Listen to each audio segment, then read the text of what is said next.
Okay, good afternoon, everybody. Welcome to 1 Angel Square. Today's meeting of the Northamptonshire Police, Fire and Crime Panel. Today's date is the 30th of April. My apologies, we're a few minutes late starting, but we will get the meeting underway. Item 1 on today's agenda is the apologies for non-attendance. Apologies are received of Councillor Chris Kellett from North Northampton Council, substituted by Councillor Whitrow. The Councillor Andy Sims has offered apologies. Councillor Chris Monday, I think this is your first meeting. Councillor Monday, welcome. And apologies received of Councillor Barbara Jenny from Wellingborough, who offered late apologies to us this morning. There's no substitute been provided by the Conservative group.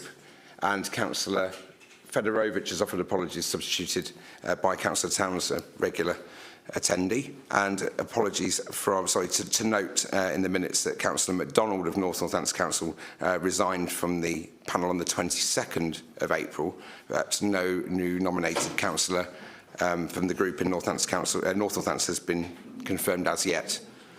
I think everybody else is in attendance. We're all good. We will carry on. Item 2 on today's agenda is the notifications of requests from members of the public to address the meeting. None have been received, therefore there are none. We will move on to item 3, is the declarations of interest. And at this point I invite panel members to declare disclosable pecuniary interests and non-statutory disclosable interests in items on the agenda that are not already listed in your register of interests with your respective councils or with the monitoring officer for the independent members. Council members are subject to the requirements of the host authorities, their own authorities' code of conduct. Independent members are subject to West Northampton as the host authority. So remind members that if you have a significant DPI or an SDI in a matter discussed, whether registered or not, that you must not take part in the debate or vote on a matter and should remove yourself from the room, irrespective of whether you are a member of the panel. Is that okay, James? Yep. Are there any interests? Are there any interests to declare? There'll be none, and we will move on. Okay, item number 4 on today's agenda, the Chair's announcements. So I have a couple of points to make on this. The last scheduled panel meeting, this is the last scheduled panel meeting of this civic year 25-26. So for myself, to thank all officers and participants of both the Commissioner's Office and the authority to bring this meeting to place for your work throughout the year, and to also invite Councillor Coos to mention the civic service of Dr. Coos. I'm sorry. It's been a busy week. Dr. Coos. Thank you, Chair. So just briefly to mention that there was a civic ceremony of which the Commissioner is aware of for a young police constable that was tragically killed in Northamptonshire last September. It was a really moving ceremony, and we were, as panel members, invited, and I went along as with Craig, and just wanted to mention it because it was a really, really moving ceremony. I think we both came away from that thinking it had been really well thought out. It kind of really put the family at the centre, but also, you know, police colleagues were able to pay tribute to a fine young man who unfortunately lost his life in very tragic circumstances. So just wanted to mention that and to thank for the invite. Really, it was kind of the people to invite us, and we were glad to go along. So I just wanted to mention that. Thank you. Thank you, Dr. Coos. Okay, we will move on. Item number 5 on today's agenda, the minutes of the last meeting. For members to agree the minutes of the last meeting on the 4th of February. No amendments have been received in advance of today's meeting, so I invite the panel to agree the meeting minutes for accuracy, subject to any amendments you might wish to raise here today. Other than that, we'll take them as read. I'll take silence by declaration. Thank you.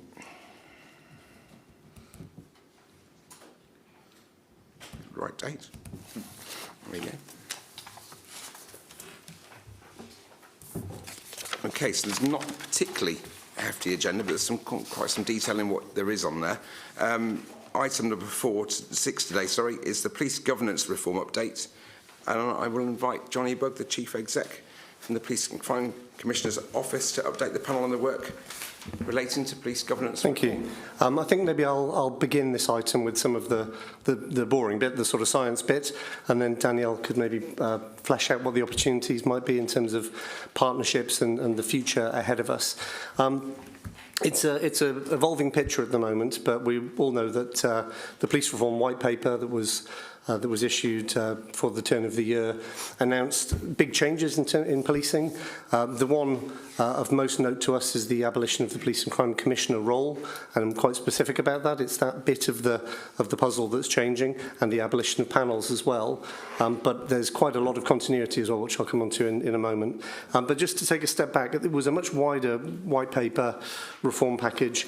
The big ticket items in it were a review of police structures, which could be a real monumental change to how policing is done in this country. The only things we know at this stage from Sir Bernard Hogan-Howe, ex-Commissioner of the Met, who's been commissioned to lead that review, is that it will be, it won't be 1 and it won't be 43. But that he'll be making propositions for change this summer to the Home Secretary around what the boundaries look like. There's lots of engagement going on about whether that should be in tune with mayoral boundaries or in tune with criminal justice boundaries. You know, do you match the probation service, the CPS, other partners? We've recently seen changes to health and care boundaries. Is that a model that we're looking to replicate? We'll see what comes of that, but there's a really big piece item there. The very long term as well. I think the talk is of no major change this Parliament, but of maybe some pathfinders and initial work there. So this is a sort of 7 years plus programme, which the Commission has been briefed on in the last 2 days by Sir Bernard already. So we might want to touch on that. The big shift for us as a body and for these two organisations is a shift to committee oversight of local policing. So moving from directly elected individual with oversight, which we see currently, to, in most places, a committee structure. It'll be more of a mixed economy. There'll be mayors with oversight of policing, as we have now in a number of places. There'll be police and crime boards in places where there aren't mayors, which essentially would bring together all of the councils in the patch to form a collective whole, and I'll talk about what that membership looks like in a second. And then if an area moves to a foundation strategic authority, there's talk of that being able to function as the policing oversight board as well. So a bit more of a patchwork of arrangements pending a shift to this very much different future that Sir Bernard Hogan-Howe is going to outline, which, you know, an observer might note that he's made comments in the past about what policing should look like, and he's talked about regionalising policing on the basis of the ROCU, Regional Organised Crime Unit regions, which would give us, I think it's a dozen or so police forces across the country. The other big shift that we're seeing in the reform plan is the creation of a National Police Service, quite consciously named as such, I think to replicate the National Health Service and to sort of illustrate that pull to the centre of policing not just being a local matter, but having things that are best done at the national level. It'll be a magnet for all of those central bodies that already exist. So the National Crime Agency, College of Policing, the Police Chiefs Council will sort of suck to the centre and combine under a commissioner, much like you have in the Metropolitan Police. So I think that's the language. Also counter-terrorism, organised crime, national functions, the helicopter service. You know, some of those more sharp-end police capabilities will pull into this national policing body, and it will have accountabilities to the Home Secretary, which are really quite different to the arrangement that we currently have. Just to flesh that one out a little, the Home Secretary's talked about setting national strategic policing priorities and having a much more hands-on, grippy performance framework, including to disappointment in some quarters, the return of police targets, which I see Andy makes. Tried to cover it up, but you know, there's certainly some risk there around the target setting regimes in policing and what they've led to in the past about sort of skewing police activity towards target agendas. I'll make no comment, but to say that is the big feature of the pull to the centre that we're seeing. There is, however, room for localism still here. 13,000 extra police officers officers and staff at the local level, a desire to codify in law what a local policing area is, and to perhaps require local level plans at that area. So, there's a review of community safety partnerships and the partnership landscape as well. So, obviously, the eye-catching piece for the panel and for the Commissioner's office is the removal of those two roles. But there's a great deal of other material in here which is going to be pretty important to us. I'll just do a little bit about what the abolition of Police and Crime Commissioner role means for us. As things stand, with the councils currently constructed as they are, and no mayoralty and no FSA, the replacement body would be a Police and Crime Board in 2028. That would be membership terms. It would need to include leaders, mandated role for leaders. Can't send a delegate, seems to be the current language as well, which I feel is quite a big request of people who are leading substantial organisations, and might mean, I suspect, that these boards meet less frequently. But leaders are mandated. For us, because we've only 2 councils on the patch, it'll be 2 leaders and 2 cabinet members nominated to sit on it in the current construction, and 3 independent members. So some of that, I think you could see a parallel to the panel in the way that independent members have played a role there. Statutory officers wise, think of it what you will, but the statutory officers will remain. So there'll be a monitoring officer, there'll be a chief finance officer for policing on the patch, working at that force level. How we organise that, there's room for discussion around, but the Home Office, I think, are keen not to see a great deal of churn there, and to lift and shift current functions so that the new bodies can then make decisions about what they want to do and how they want to structure activity, much as we would see and have seen following elections. So I'm viewing this as more akin to an election change rather than a wholesale model change for us.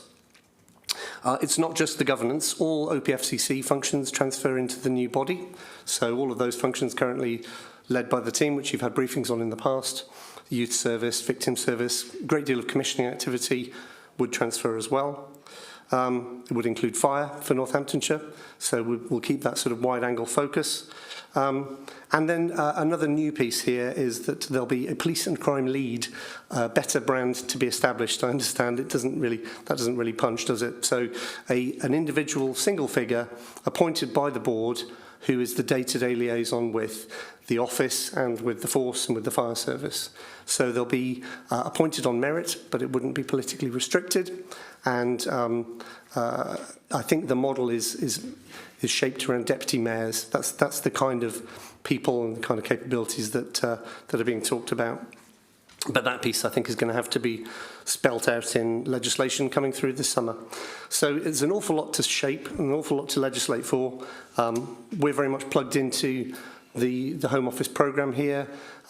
Commissioners had a roundtable with ministers recently on this, and at an official level, Vaughan and I think, are some of the best connected executives in the country on this, because we're involved in the Home Office boards that are looking at, for instance, the fire transition, for which Vaughan's sitting on that board, and I'm on the board for the mechanics of what a new police and crime board looks like, as well as sitting on the project board that oversees it through my national role in the Chief Executive Association. So I think we're well positioned to have a good grip here. I'm in a lot of conversations with the Chief Executives of the 2 councils, so that we're sharing all the information that we can. And Sarah and I, your monitoring officer, have been having regular conversations as well about what this future holds and how we manage the transition to it. So that's quite a big information download. As I say, it's all subject to legislation needing to be put forward this summer, but hopefully that gives you a sense of what the future may hold.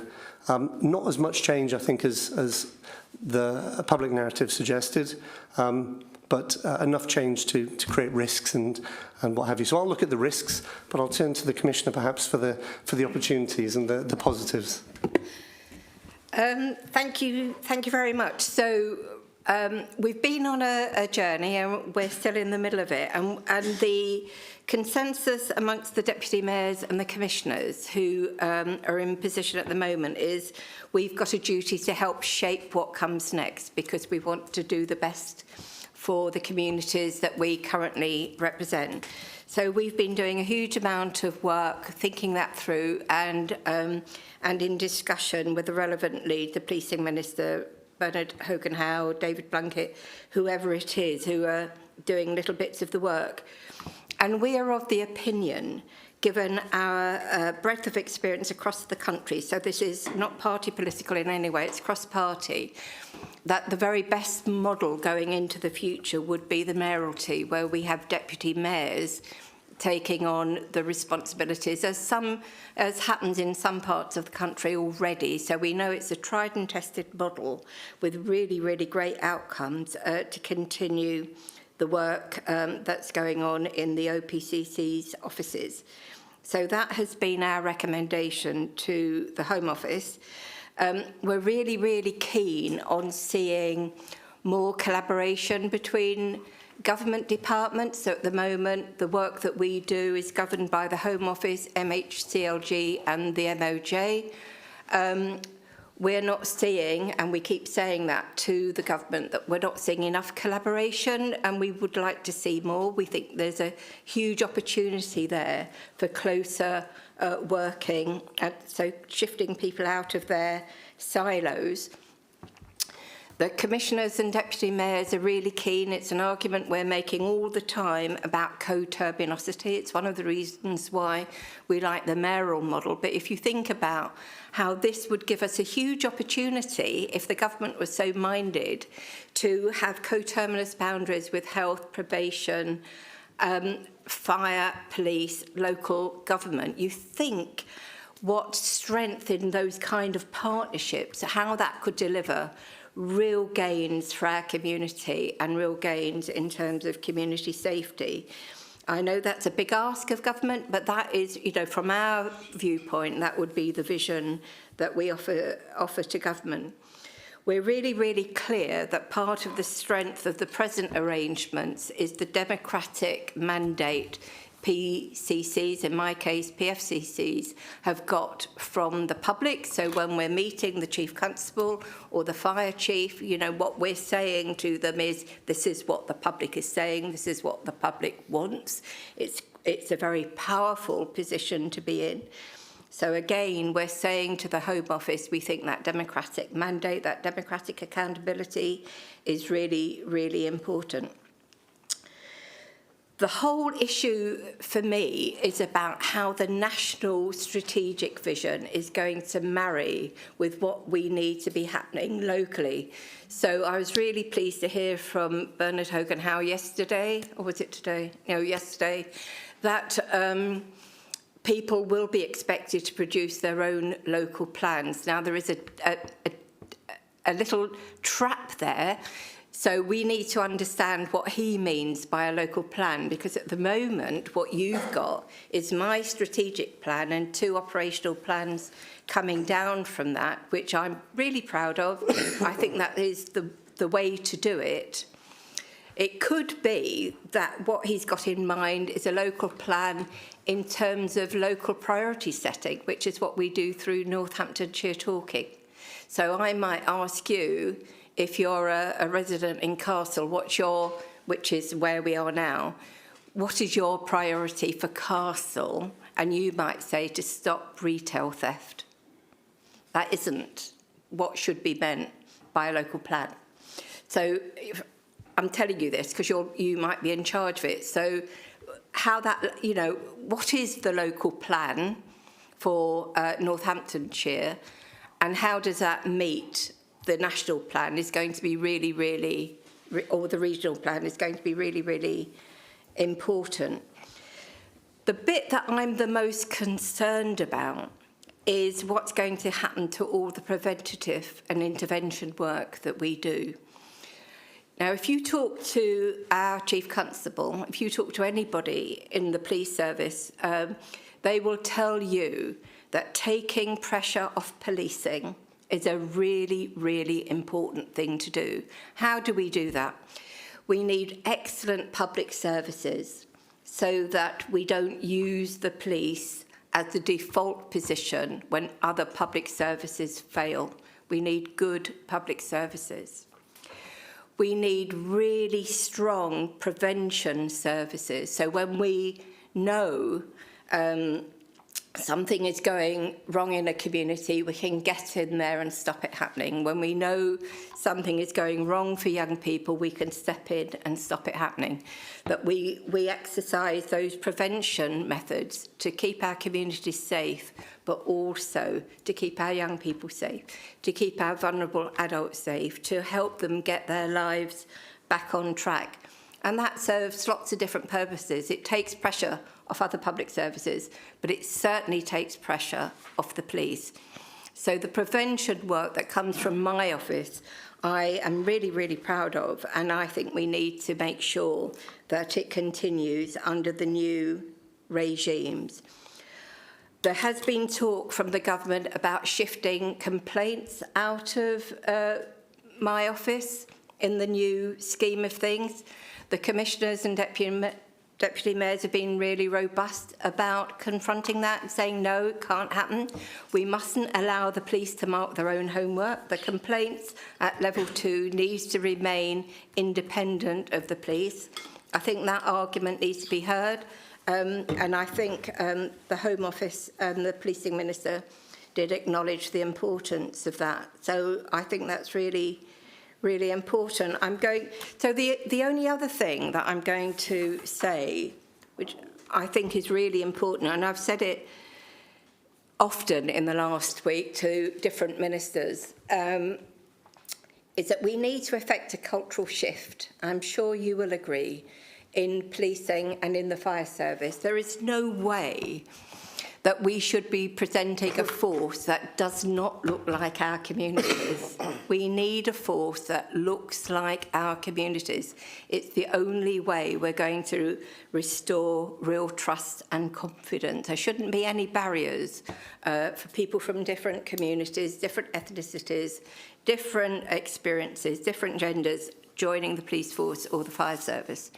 So as part of that transformation that we're going to be experiencing, we need to make sure that those opportunities are firmly embedded for everybody in our community. I'll leave it there, Chair. Thank you. Thank you both. That was very, very comprehensive. I'll move around the room with a few bits to add, certainly around devolution, which I can update the panel on from our side. But I think Councillor Keeble indicated her desire to speak first. Thank you very much. I think that update's really helpful. There's a few things, Chair, which I think we need to particularly look at and take on board in the changeover. And one is around where West Northampton sits, because we haven't got the partnerships that we need in place. And if our thinking is that we go in with more South Midlands, which is what we've agreed, I think, isn't it? But I think that it's really important that our policing fits with that, and that is obviously going to be a challenge. And I think that's something that all of us are going to have to put our minds to, so that when the change comes, that we head off in the right direction. Are you going to say something about that, Chair? That's excellent. Do you want to say that first, and then I'll go on to other points, because I think it'd be really helpful to have that. Thanks, Councillor Gibb. I'll come in, and if I wear my hat as leader of West Northampton Council, just to speak on devolution. I think members present will acknowledge there's an opportunity next week with the public at the ballot box to change political balance of areas that have precluded West Northampton and North Northampton from participation in that. And I remain open-minded to what the public might do. And I think there's an opportunity there for us to work with a new administration, if there was, or a newly formed group in Milton Keynes, to put that option back on the table. It has the support of West Northampton, certainly has the support of North Northampton. We debated recently in full council the paper around foundation strategic authorities and pledged to work with our colleagues in the north, but all of us prefer the wider option for investment, transformation and everything else, but also the alignment to other opportunities that we currently lack. And the last estimate I saw was about £300 million of deficit we've got from not being in some form of combined authority. So I'm pretty certain everyone here agrees that there's an opportunity, and we have an opportunity to shape that in the coming weeks. Back to you, Councillor Keeble. Yeah, thank you for that. I mean, I wouldn't agree with you, obviously, about the reasons it might open up the opportunities, but I do actually, I've always thought that Northampton and Northamptonshire sits more looking south than looking north. But, I mean, that also means that some of our other services, we also need to look at how they're functioning, because I think our health services look north as well. So quite a few of those services, we do need to make sure that we've got coterminosity, and that we've got, or in ordinary language, that all our services are aligned, so that we don't have them pulling in different directions. And even if it takes time, I mean, the move towards bigger policing authorities police forces has been around for quite a long time, and I think the changes in crime have sort of made that move inevitable, although it will obviously take time. And in our space, I just hope that we can all the different services can pull together to make it work, so that we don't have, you know, this funny patchwork quilt of different services. In the middle of all of that, what the public really appreciate, the public love their PCSOs. They love their local police officers, in my experience. They have good relations with them. They can get hold of them. And there's a huge value in the local policing as well as the need for the national. So I very much hope that in all of that, that the idea of the local accountability works. The other thing which affects us a lot, of course, is the fact that you know, sometimes people say, oh, well, you know, West Northampton, you haven't got much crime, have you? And yet, for people on the ground, they think there's mega problems. And we have had some really serious issues with county lines, which are tied into the national thing, but also the awful, you know, some of the awful crimes of violence against young people. And it's really, and I do hope that as people look at sort of bigger pictures of crime, and if we go in with bigger urban areas, that some of our local issues don't get swamped and don't get the attention which we in our communities actually think they deserve. And the other point in particular was that I completely agree about some of the preventive work. Now, I mean, I think it's arguable about whether that belongs with the police or that belongs with the local authorities, or quite who should have ownership of it. And I would hope that there wouldn't be a fight about that. The main thing is that it needs to continue and it needs to improve, because, you know, we need the early intervention for young people. We need, we'll come on to later, the early intervention on the domestic abuse and other services.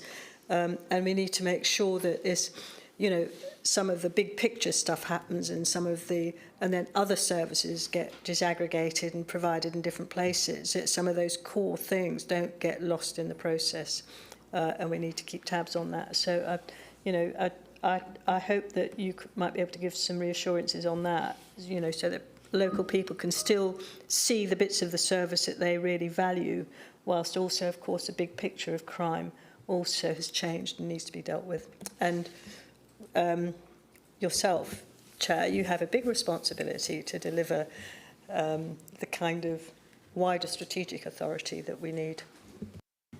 Thank you, Councillor Keeble. Councillor Whitwer, I did have Dr Coos first and then yourself. Okay, so thanks for that, Johnny and Danielle, really helpful.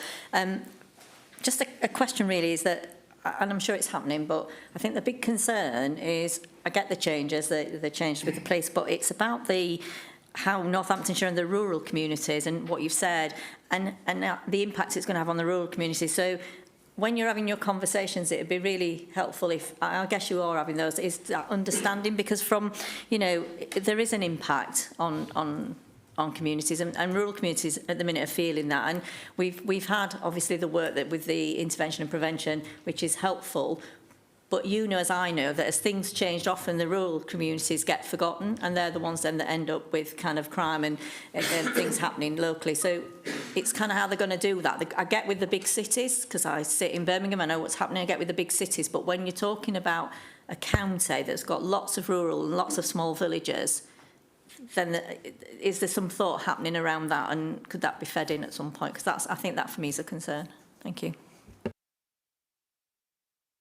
Thanks, Dr Coos. did either of you want to come back in at that, or should we continue? And Well, thank you for that question, Carolyn.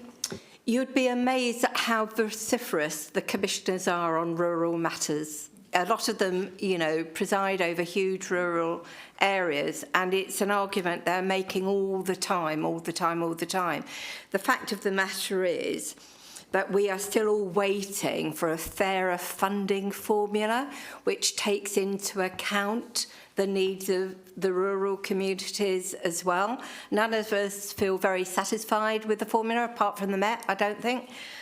So, you know, again, that's a promise that's still on the table that we are really pushing for. As far as we're concerned, if I can just expand on that a little bit, we are passionate in this area, but there is also a passion nationally about local policing and neighbourhood policing. So it doesn't matter what you look at in terms of what's presenting as a national issue, say modern slavery, say the global sex trade, fraud and cybercrime. All of that has local impacts, and so local policing and neighbourhood policing is really, really very, very important, and it continues to be a national government-led priority as well. So in Northamptonshire, I've said this many times, but we're just on the cusp of delivery, actually. We're reopening police stations in Toaster, Kettering, and hopefully, in the end, it's been very problematic finding somewhere, but in Corby, we've boosted neighbourhoods and boosted the number of PCSOs that we've got about. Parish councils are being encouraged to develop partnerships, Carolyn, so that they can have one of their own dedicated PCSOs, which we will support the parish councils with. So we take that really seriously, the visibility of the police and accessibility of the police, and everybody knowing who it is they contact. If they don't want to go through 101, if they want to have that local conversation, it's really, really important, and we will defend that. But we know that we've got the government's backing for that as well. thank you, Commissioner. Councillor Whitrow, I'm hoping you might add something about rural bits and pieces, given the breadth of our areas. Save me doing it. I wouldn't take anything away from you, Chair. Thank you, Chair. We unfortunately fall in a very strange predicament. We are one county, but we have two councils. And there are things that we need to, both in the north and the west, be conjoined with. One is obviously policing, because God forbid the day that something's happening and a police car goes, I'm sorry, I can't go into the west because it's no longer my area, and vice versa. And it's also the same with our children's services. So those are the two things where both us in the north and our counterparts in the west, we really need to be joined up and working together. And I'm sure under the leaderships, I'm sure that will happen. And on a rural point, just to keep the chair happy, I used to have 24 villages that were my villages when I was in the Safer Neighbourhood team. And I used to walk every single village, even those that didn't even have pavements, which amused most of the locals on a daily basis. But I used to go and do that. And I would go to the fete. I would go and see, pop in to see the local priest, have a chat, pop in on a Sunday, which surprised most people that knew me anyway, that I would pop in. But I would go to the people. I would be the face. And the biggest thing I found out was that the smallest concern in my life was being given to me by a member of the public. However, in their lives, it was the biggest thing that was affecting their lives. And unfortunately, what I see at the moment is that we don't have that anymore in policing, unfortunately. I like PCSOs. I think the worst thing the government ever did was put the word police in front. It should have just been CSOs, because that brought its own vision with it, that we've got police officers. And it's not their community support officers, because they were trying to support the community and they're also eyes and ears for the police. So that was one of the mistakes, I think, that was made at government level.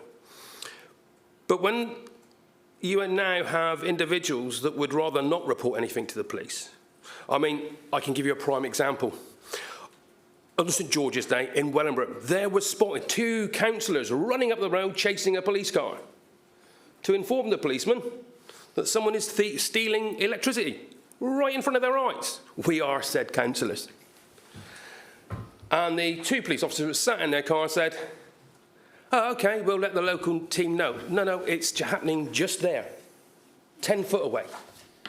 And they went, yeah, we'll let the local team know. And that is one of the problems that we need to sort out. I know we don't deal within this panel about the actions that the police do and how and their ops and everything else. We don't deal with that. However, we do deal with recruitment. And we also deal with other items like that. And it's the public perception that unfortunately is coming up from media about Northamptonshire. It hasn't been in the papers in the last couple of years with a nice shiny light, and it needs to be, because that's putting people off recruitment. That's putting people off of even reporting crimes because they feel it's a waste of time. I actually had a little old lady who came and spoke to me in one of my surgeries. Said,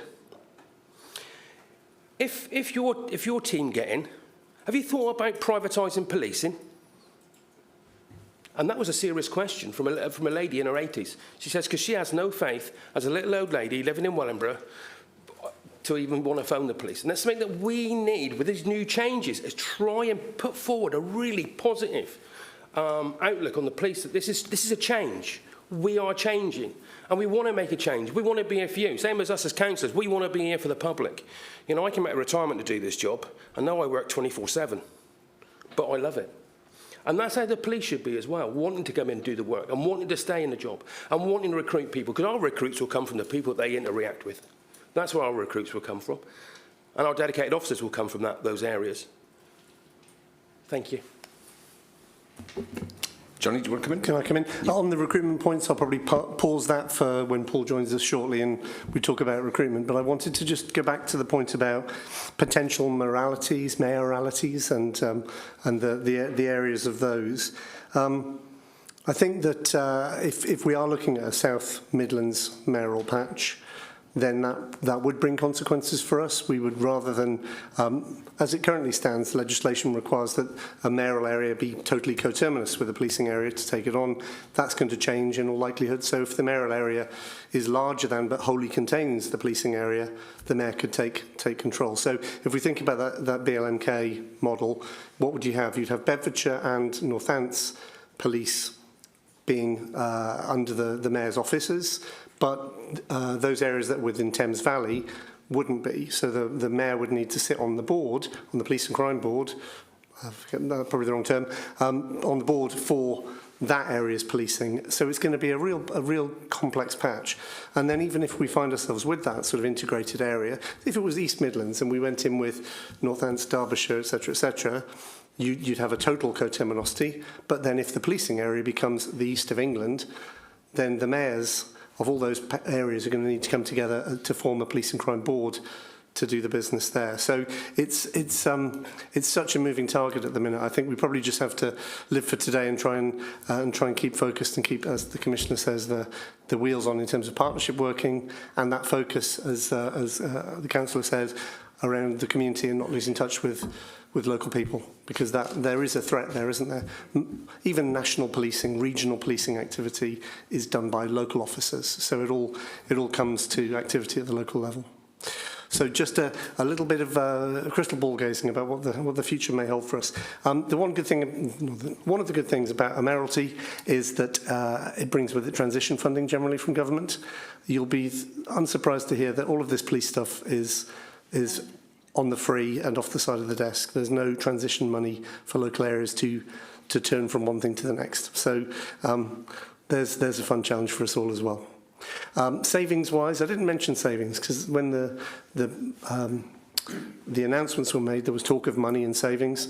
As far as I can work out, the saving is the cost of individual salaries for commissioners, the cost of panels, so this piece of the puzzle disappears as well, but fundamentally it's the loss of an election. So that's the cost saving is is taking out the democratic piece. So if you've seen tales of hundreds of millions of pounds that will be created by this change, it's coming to actually fairly small amounts of money in the end. So there we are. End on a slightly more dubious point, perhaps. Thanks. Works of fiction, we might say. Does any other members have anything to add on that? I'm looking. Would you like to say, Mr. Frost? Would you? We know we've visited the devolution point a number of times in the previous council with Mr. The biggest worry for me is the Home Secretary setting the policing strategy and direction and where the local fits in with that, because that is the biggest concern in the whole thing for me. The local is the most important bit, as has already been mentioned by lots of people around this table, and I fear the local's going to go if the Home Secretary is setting the policing priorities. Thank you, Mr. Frost. Councillor Morris, did you have anything to? I agree. He agrees. Okay, I mean, the next meeting will come to this dated later in the agenda, but we will. I can bring an update to the panel from this seat or on the panel if need be, around devolution, just to update. Johnny? Just an additional point. I haven't touched on fire boundaries, but suffice to say that's a different story again, because we have Buckinghamshire fire, Bedfordshire fire, Northamptonshire fire, so there's some overlap. But again, it's a further complexity to the picture if we're looking at mayoral areas that take in the South Midlands. Just a reminder, if there's a budget to deal with that as well, or probably not. Yes, I think I'll... Okay, so if we've got no other input from panel members, the outcome from this agenda item is for the panel to note the update on police governance reform, and the contributions are in the minutes. James, everybody okay that we move on? Thank you. So item number 7 is the response to domestic abuse and domestic violence in Northamptonshire, and the Commissioner and her team to update. I think Vicky Martin's joining us, who's the Crime Commissioner, Police and Crime Commissioner's Director of Prevention. Over to you.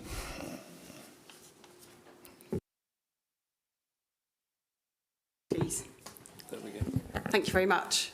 Thank you very much for inviting me. Vicky Martin, as you said, Director of Prevention. I have the strategic lead in Danielle's Office for Violence Against Women and Girls, of which domestic abuse is part of, but I'm also the Senior Responsible Officer for the Northamptonshire Serious Violence Prevention Partnership, of which domestic abuse is also part of our definition. So we thought it would be a good idea for me to come today to talk about some of the activity that the office is delivering, not just myself, but a number of my colleagues who've got delivery portfolios within the office, but really to give you a general overview of some of the delivery that we've seen around domestic abuse over the last few years, and to give you an opportunity to ask me any questions, because we know that it's a public issue that lots of people have interest in at this moment in time. So hopefully you've all had a chance to have a look at my paper, and I'm just going to gently walk you through that.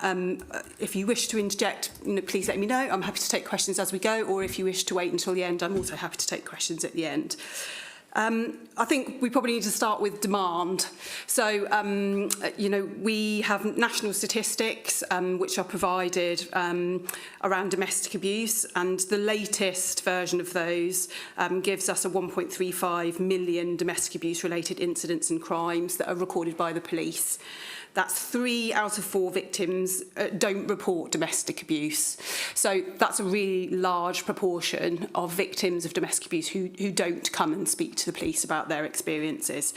We know that the number of domestic abuse-related crimes recorded nationally by the police decreased by 4.1% compared with the year end March 2024.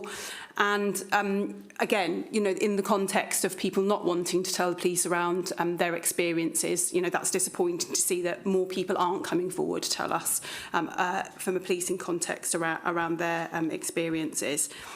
To give sort of some of the local demand, I've been able to give you year end to the end of March 2025. There's a typo there. We've not got to the end of, March 2026. So we've had 13,000 domestic incidents which were reported to the police in Northamptonshire. So domestic incidents being a number of different incidents that have come through the control room or reported, to the police.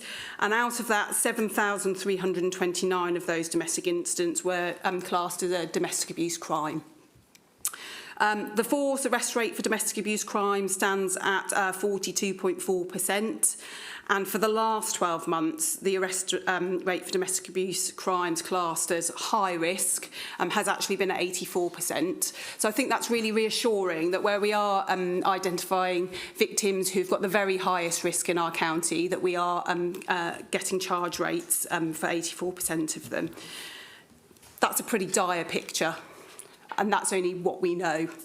As I've already said, most people probably won't be approaching police services to tell us, and lots of people who do, that's not the first occasion where they've experienced domestic abuse. There will have been multiple occasions before they come forward to speak to us.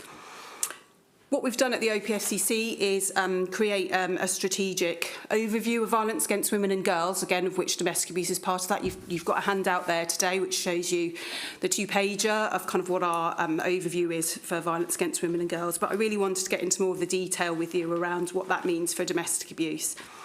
And for me, that's about really strengthening our collective leadership around domestic abuse. This can't be fixed by policing alone. This can't be fixed by single agencies. This requires a collective response, collective leadership and improved collaboration across the piece. And I've been working very closely with both the local authority, domestic abuse and sexual violence leads, and I know that sexual violence and domestic abuse strategy is currently going through the governance process of both local authorities at the moment. There's lots of synergies between our own strategic approach and that of the local authorities. So really the domestic abuse strategic themes are around intervening early to prevent violence, about holding perpetrators to account, about supporting victims and survivors, and about building trust and confidence for those victims and survivors and for the members of the public.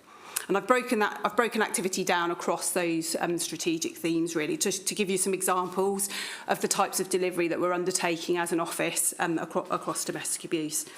As I've mentioned earlier, I lead the strategic partnership for serious violence. We, as a county, have made a decision to include domestic abuse as part of our definition. And there's lots of evidence which is now emerging about the effects of domestic abuse on children and young people, and the links between serious violence, knife crime particularly. And there's a really good piece of research published last week by Bristol University which showed the links between domestic abuse and those young people who go on to commit knife crime. So through our leadership of the serious violence duty, we've created the strategy and several needs assessments. That covers a 6-year profile worth of data. That covers 7 authorities of data, so both local authorities, children's health, education, probation. It's the first time that we've had a really in-depth needs assessment which kind of underpins the work that we've been doing.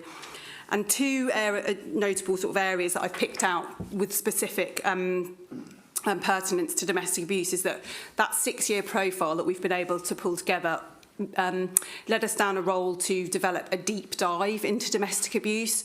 We felt that actually our initial needs assessment didn't go far enough, and so we've been able to create a really in-depth needs assessment about domestic abuse, what that looks and feels like across all the 7 specified authorities for serious violence, to give us a better understanding of where our causation lies here in the county, thinking about the types of environments where those things begin to manifest and where we can try and intervene at the very earliest opportunity in children and young people's lives particularly. We've also this year created a partnership-funded coercive and controlling behaviour campaign. You'll know that new legislation came a few years ago, and we have seen a number of domestic homicide reviews here in the county where actually one of the factors has been that friends and family haven't been able to recognise what coercive and controlling behaviour is within their family members. And so as a partnership, and Danielle's also invested some money into the campaign, we've been able to run This Is Love, and that was run just a few months ago, and we actually had over 3.5 million hits on the social media ad campaigns, and that was co-produced with victims and survivors and the specialist sector here in the county in order that we can raise the profile around CCB and that people know where to go for support. So those are just two highlights from the Serious Violence Prevention Partnership, and that really kind of highlights the area around that really early intervention, that coordination across partners, and it's the work that we lead as an office to kind of bring that together. I've then gone on to talk a little bit about the crime prevention work. So we have a crime prevention team, and our focus on women's safety has been extended to several new places over the last 12 months. And that's been building on our successes around the Safer Streets initiatives. So you might be aware of the Safer Nights Out van that's on the plaza out here, on Friday and Saturday nights. You might be aware of the ID scan that we've got in the nighttime economy. That's around ensuring that our venues are safe places for women and girls to attend, but by default that's going to make them safer for everybody else as well. And we've also conducted several study tours, engaging at the community level to understand where issues have been identified, where women and girls feel unsafe, where domestic abuse might spill out into public spaces. It doesn't only happen in private spaces. So that's resulted in us looking at things like where women and girls felt unsafe, and us being able to put more monitoring in place. We just recently installed 2 help points in Millers Meadow and Victoria Park here in Northampton to enable a greater reach within our public spaces, and those are monitored by the CCTV stations that we already have in place. So it's just a little bit around some of the work that we've done on crime prevention. You've heard from the early intervention team before. They've been here to tell you about some of the work that they do, but we have a domestic abuse arm to that early intervention team, and they specifically work with children and families.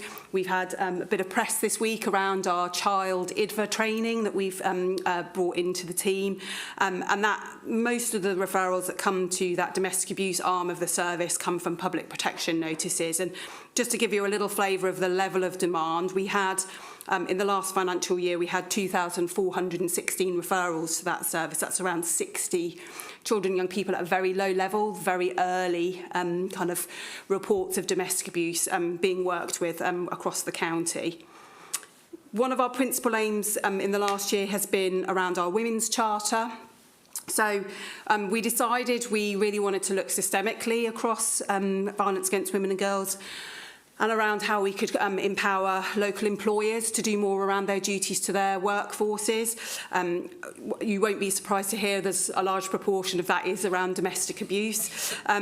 It's formed a key strand really in terms of our call to action, which has been about exploring those new mechanisms. So we've really explored what the unique landscape here is in Northamptonshire. We've got lots of logistics organisations here, real corporate industry that we felt that we hadn't probably tapped into, had a conversation with, looked to empower around this particular agenda. So we also wanted to ride on the back of the fact that there was some new legislation around the Workers' Protection Act, which particularly looked at sexual harassment in the workplace, so it felt like a really good lever, a really good time to have those conversations.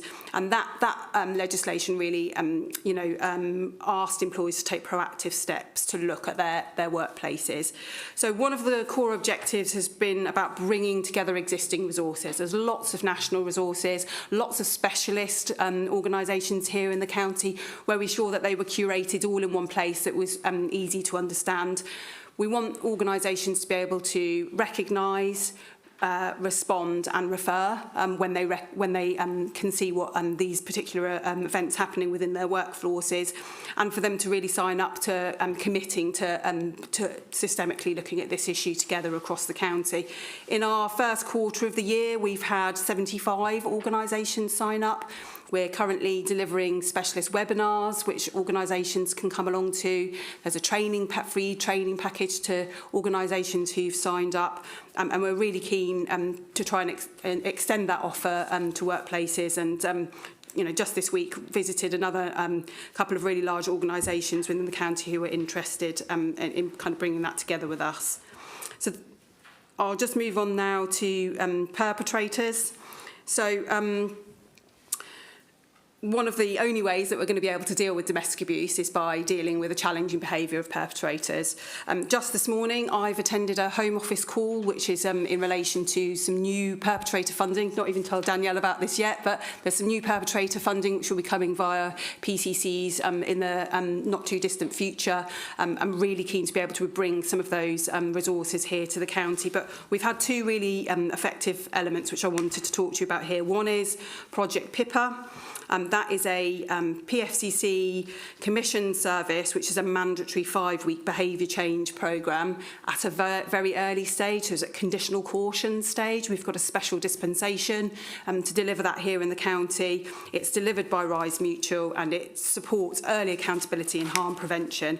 And just by way of outcomes, we've seen 84% of people complete the programme, which demonstrates strong engagement. And then the long-term evaluation shows that 80% of people did not reoffend within 2 years after completing that short programme, compared with 35% of the non-PIPA cohort. So it really shows the strong evidence about intervening with perpetrators at an early stage, and we're keen to continue delivering that programme. As part of the national VORG strategy that was announced just before Christmas, was an announcement to deliver a project called Drive, which is our high-risk perpetrator programme. I am currently working on the rollout of that to be implemented this summer, and hopefully to have that in place by October. But that's a really welcome addition to the county, working closely alongside policing colleagues to ensure that we're supporting those highest risk offenders in the county with a management scheme. And I think it's got a very strong evidence base, so we really welcome the additional investment that's coming from the Home Office to deliver that. Yeah. That's what I've put. I'm not going to talk about victims because you've had Fiona here to talk about what you see in Voice. I just wanted to reiterate perhaps just a little bit about Raneem's law, because I think that is important. So we've been trialling Raneem's law here in the county again as part of the national VORG strategy, and that's based on really strong performance that we already had here in the county with an OPFCC funded IDVA in the control room. That has now borne fruit in terms of a national rollout for all police force areas, and the scheme will be extended to multiple nights here in the county over this year. And I think that's a really strong development for the county, and make sure that actually victims get the support they need when they do reach out in an emergency situation, for us to help and support that. So I'm really proud of the work that's been done there around Raneem's law. There's a little bit there about some of the investment that we've made to the specialist sector as well, because I think that's also really important to mention. The final one, so trust and confidence. So we know that one of the most meaningful and apparent outcomes that the public want is to be able to reach out for support when they want it. And actually one of the statutory responsibilities we know is to hold both the Chief Constable and Chief Fire Officer to account around those things. So I've broken it down into two areas really. One is in relation to the force, and that is that we have brought a number of accountability processes in the last year related to domestic abuse, and I know that you will have heard some of those discussions around improved investigation, repeat victimisation before. For me, it's about us really trying to bring that greater understanding around what victims want to receive from the force and making sure it's timely, and actually where we do have victims who want criminal justice outcomes, that we're supporting those to manifest. We are in the process of seeking further reassurances from the force, and we await the response of the Chief Constable around our ongoing issues in that area. But in the interim, the accountability process are strong. We'll continue to look at the performance through those processes, and should sufficient progress not be made, then we will formatively bring those back to that accountability process. In terms of fire, it might not seem obvious how domestic abuse is a fire responsibility, but violence against women and girls is something that our fire officers and our staff often see when they're out visiting, talking to individuals in the community, and they have a different relationship to policing. So we've been very keen to explore with Nikki and her team at Fire what the role and responsibility around domestic abuse and the wider VORG kind of strategy is. And to that aid, Nikki brought her information to an accountability board about what she was doing. And that principally formed around white ribbon accreditation, and for those of you that don't know what that is, that's about ensuring that the workforce has a framework to look at quality and assurance, and empowers men within the organisation to tackle violence against women and girls. We've also had both the police service and the fire service sign up as one of our signatories on the Women's Charter, and look to bring together an allyship programme which will run across both police, fire and the OPFCC this year. I think the final thing to note is that in the same way as the National Police Chiefs Council have portfolios, so do Fire Chiefs Council. This, in the last 12 months, it's the first time that the Fire Chiefs Council have ever had a VORG portfolio, and Nikki, as our Chief Fire Officer, has put herself forward to take forward that role, which puts us in a really strong position to be able to develop and shape what that national development around violence against women and girls, and around what the role of fire service might be for domestic abuse. I will pause there. I've got a show of hands around the room. I think I've tracked everyone. Miss Woodhouse first. But we'll get there. Councillor Whitrow was second, and we'll go around the room. Miss Woodhouse. Excellent. Thank you, Chair. Thank you for that, Vicky. Really comprehensive update, and it's good to know. The thing is, I just want to say it is really important in terms of the conversation before, where we was talking about the abolition of the police Fire and Crime Commissioner's role, as well as the panel members, the importance of making sure we don't lose sight of people's needs in terms of local people, the importance of PCSOs. It's great to hear you mention the fire service, because they're in and out of people's houses all the time doing whatever they do. And I think that they've got a great insight, just like PCSOs used to when they used to trod the pavements a bit more. Okay, so I think those two roles are really key and important moving forward, because the communities that we have in Northampton is so diverse, right? It takes people who are walking those pavements, who are going inside those houses, because often, right, you cannot, because you don't speak the language or whatever, you really cannot get to the bottom of what's going on. And it's so important that we think about how we put together teams when we look at preventative measures and things like this, okay? And the trust and confidence that people will have in terms of making sure the right people can engage in the right way with those communities. So I just want to say well done and thank you for that. Also, just to follow up on that, the last few months, I'm sure a lot of people in the room will agree with me that there's been a lot of misogynistic type behaviours or whatever else that's been going on across the country when we're talking about people reporting things like domestic violence and being taken seriously or not, as the case may be. And so, yes, the fire service and PCSOs, I think, yeah, maybe we'll have a look at those numbers and maybe up those a bit more, or something around the vetting system, I don't know. But it would be good to know as well what's going on locally in terms of your work from the PCSO's office and how that links in with the force. Yeah, because clearly, I know you're waiting for updates from the Chief Constable, but yeah, I just want to leave that there. Could I just come in just on one element of what's been said tonight?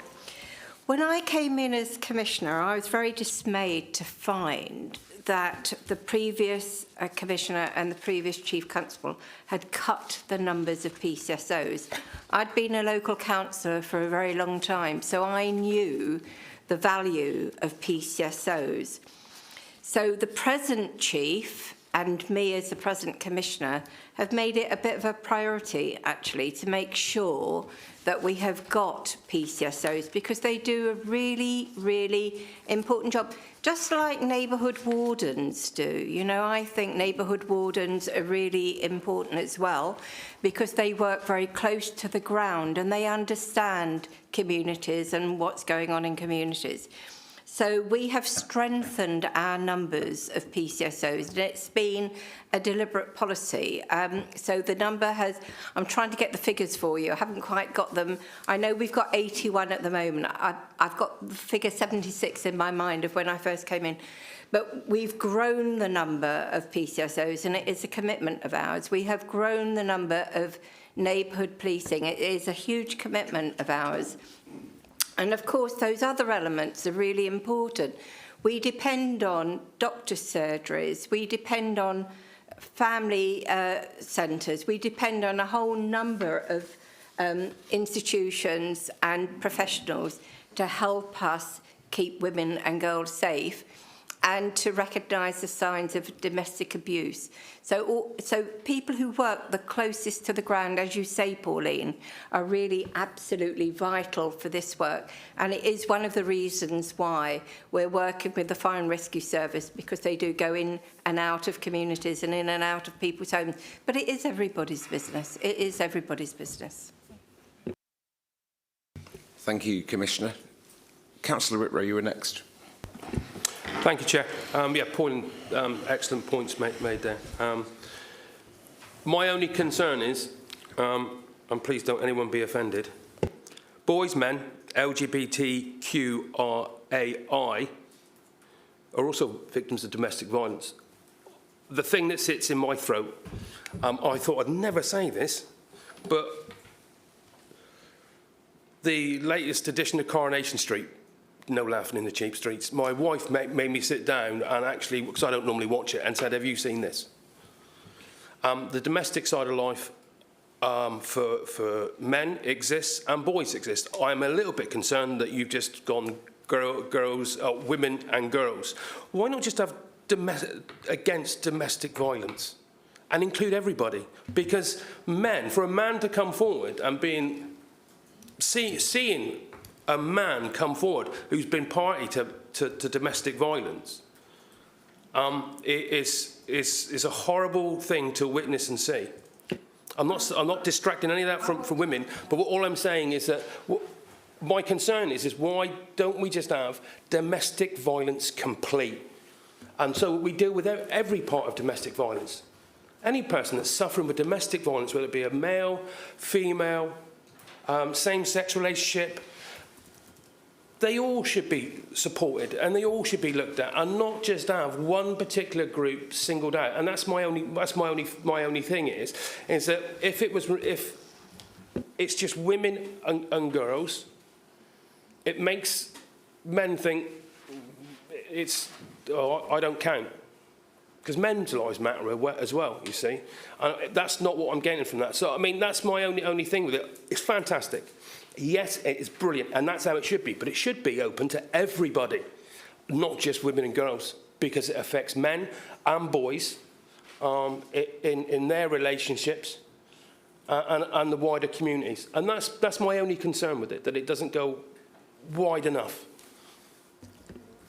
I would like to answer that, Chair. Yeah, thank you, Councillor. I see nods around the room in agreement with you. Commissioner, your response?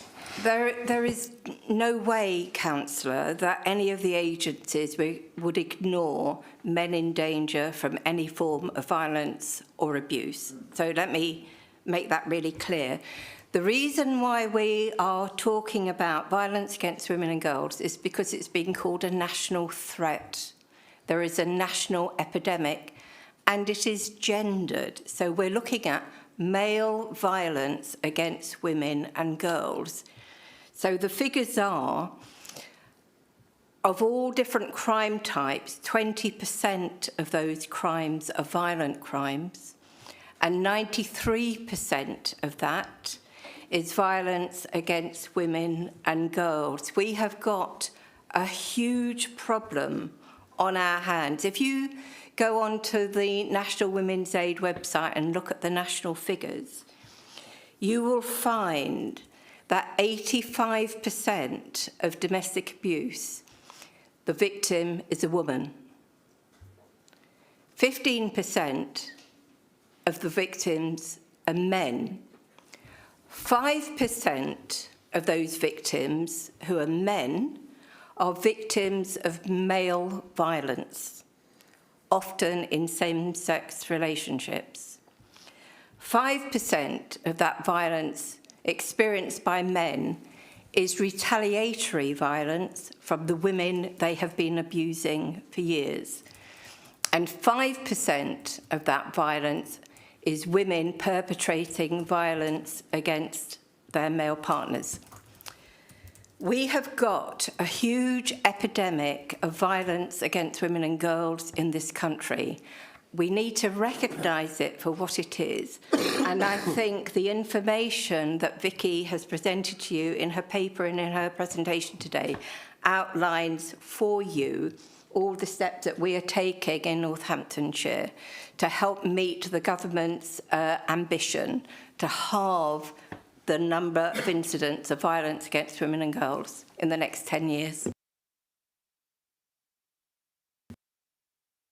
Councillor Weir, I did have a nod from Mr Frost, if you're okay. We've got open debate. Mr Frost. Yeah, Vicky, it's great strategy, loads of really good stuff in there, really good detail. I was responsible for writing the first VAG back in 2000. This is the strategic lead for domestic violence in those days. 26 years later, we're still in this probably worse scenario than we were when I first tried to tackle this agenda. And I wish you luck on how are we actually going to turn because clearly I didn't manage to turn the words in my strategy into delivery, otherwise we wouldn't be where we are today.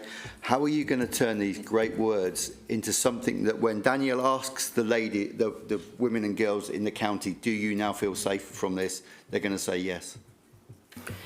Really good question. I think for me, I alluded to earlier on about the work that we've been doing under the Prevention Partnership.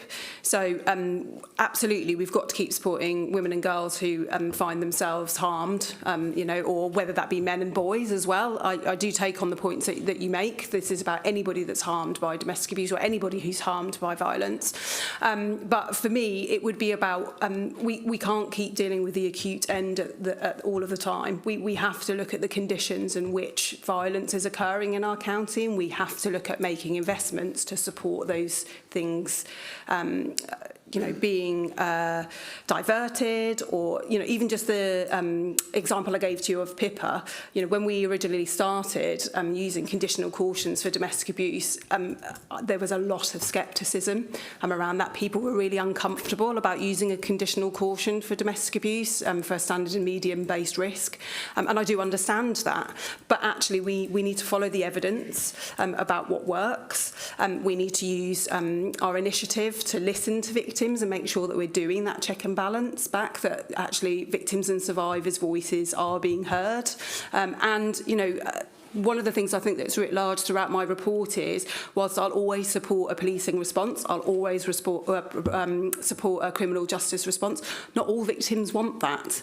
And we must find ways for people to be able to repair their lives, support their children. The legislation has been changed recently to make sure that children are now seen as victims. That's men, boys, children of any creed, any gender, any ethnicity, any sexuality. So we must do more to understand how domestic abuse is manifesting itself here in the county, to try and change those conditions so that we don't get more people, because at the moment it feels like a firefight. We're dealing with more and more people with more and more complexity and taking more and more resources. So we have to fundamentally change the way that we think about dealing with that. And that piece of research that I alluded to, I'd love to share it with you all, around how domestic abuse is linked to knife crime offending in children and young people and what their experiences are.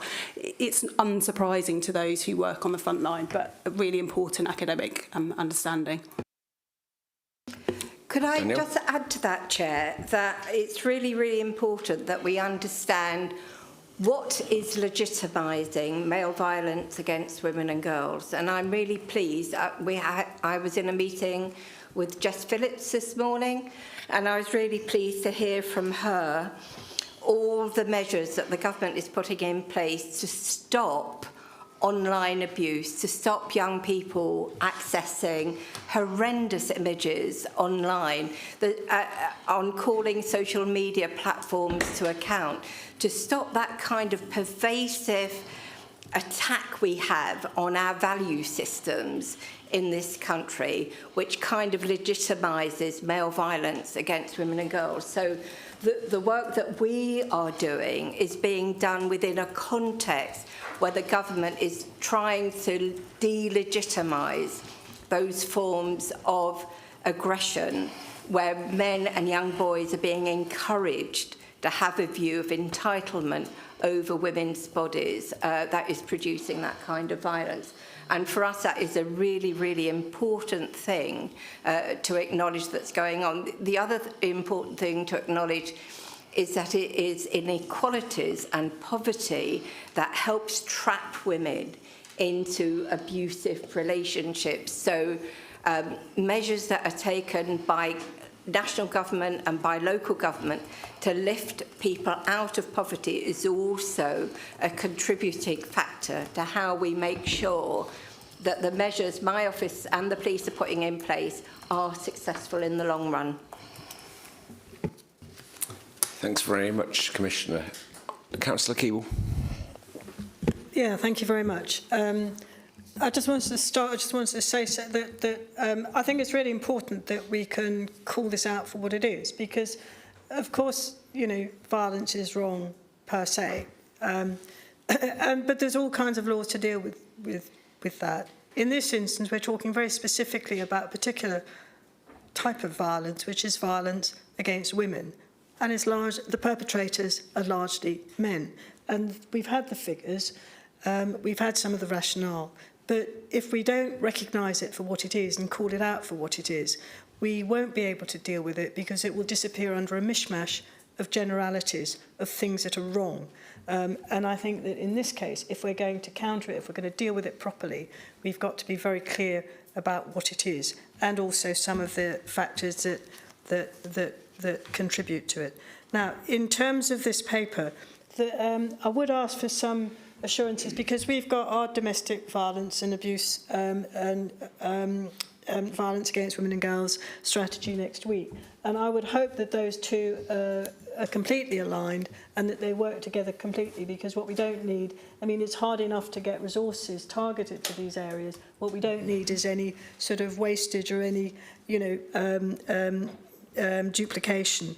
I'm really pleased to see the focus on children's work, because we all know that well, there's research that shows that by the age of 8, most children have got their views formed about what is a good relationship. And if they think that a good relationship consists of you know, dad hitting mum, or male partner hitting mum, or whoever hitting mum, and they think that that's a way to behave, then that's what takes them through life.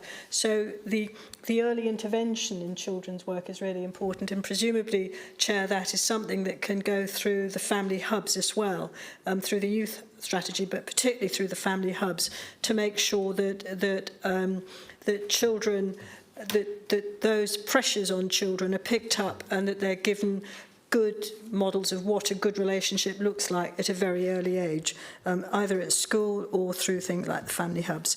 And also that there's counselling that's provided, which seems to be something which is just very much missing, that for children who might go through an experience of family breakdown because of abuse, that can emerge quite a lot later, or it can sit with them for a long time, and they need counselling. And I've not seen that happen yet, and that again presumably is something, Chair, that might be picked up by the council as well, to make sure that if children don't get the support at the time of the issues, that they do get it later on in life. Also very pleased to see the work that's being done around courts, because that is really important. I mean, I've taken somebody into one of the local courts here, and forget about having screens in the court. You go into the waiting area and there's a perpetrator sitting right there. And that is really scary, and it's enough to make somebody want to turn around and walk straight out again. I also wonder what you're doing in particular about looking for prosecutions around strangulation, because the CPS guidelines were changed on that a few years back. And I certainly picked up a case where allegations of strangulation weren't looked at because they were perceived to have fallen outside the rules, whereas in fact the rules had changed. And given that strangulation can be a sort of a preferred option because of the lack of marks and so on, I think it's really important that that detail is picked up on as well. And I wonder if you could say whether that's happened. And the same issue about complaints. And I have to say, it would be helpful if you could just spell out how this works, because where I've taken complaints up, the police in some instances have said they're fine, that there's no substance to the complaint. But then if you try to put it through it was your predecessor, I have to say, not yourself, Commissioner, they say it's an operational matter and so won't look at it. So I think there needs to be complete clarity about how, if somebody's dissatisfied with the way that the police have dealt with a complaint, how they can get back into it. It'd be useful if you could say that. And finally, it's just I mean, you touched on the point of credibility and people being prepared to go to the police. Now, I have to say that video on the BBC website this morning just made me think, ouch. How, you know, how are you going to tell women that it's okay to take their complaint to the police when they've seen 4 police officers sit on a woman? I think that, and I appreciate that that's not a point that we're going to discuss now, but I do think it raises serious questions about confidence. And it does mean that I assume it's going to come up in the review, but that confidence is going to have to be rebuilt to make sure that women feel that they can go to the police and that they're not going to be dealt with that way. Because I have to say, I found that, as a local woman, I found that scary. You know, and it would certainly make me think, do I want to go near this? And I have to say, I have had somebody, a friend, who's been labelled as being a mental health case when she was a domestic violence victim. So I think it is, you know, you're going to need to deal with that to make sure that women can feel confident to go to the police. And it is a challenge. I was horrified to see it. Horrified. Thanks, Councillor Keeble. I should probably at this point come with a little caution to members around that. We're very, very aware of the content that was published by the BBC this morning, and very, very acutely aware that the Commissioner's office are conducting their own internal investigations to update the panel in due course. But it's noted members have approached me independently this morning, so I'm doing my bit for the panel in putting it on the record. I don't know if, Johnny, you do have any words on that, just to conclude from your side. Yeah, not something that's on the agenda for discussion today, but we have issued terms of reference to the review, which is well underway. A lot of the police activity is also underway. Some of the key products are concluded. So things are really motoring in that space. I hope that colleagues on the panel can see their views reflected in those terms of reference. There were a range of opinions brought to it, and I've tried to combine those into a way that makes sense. So thanks for the comments on that. That's out there for people to have a look at. But conscious we're already running over time. It's probably my fault for talking about the reform piece too long. But Vicky might want to pick up on a couple of those questions and then.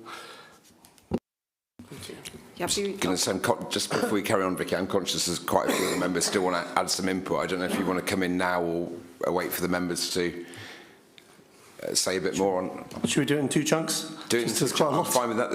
There is quite a lot, and I'm conscious I've still got 4 people to speak in a couple of responses. So, Vicky. Yep. Thank you for your comments, Councillor Keeble. I work really closely with the local authorities. I'm actually sitting on the safe accommodation tender and helping to evaluate that. So be reassured that we're working very closely together to make sure that there's a system here that's working well for victims and survivors here in the county, but also that's looking at that early intervention, and we've got a coordinated response around that. So, you know, I hope that things like I talked earlier about being on a Home Office call today, that's going to be a fund that the OPSCC can apply for. But if you look in the strategy that's for both the local authorities as a key strategic aim, I would like the local authorities to help us build that bid to make sure that we get the best out of it really for the residents here in Northamptonshire. In terms of the strangulation side of things, we have seen an increase of strangulation within domestic abuse cases. I know Fiona came to speak to you from Voice, who run our Sunflower service, and I would say that that has been a particular concern of ours. Have we fully resolved that with the force?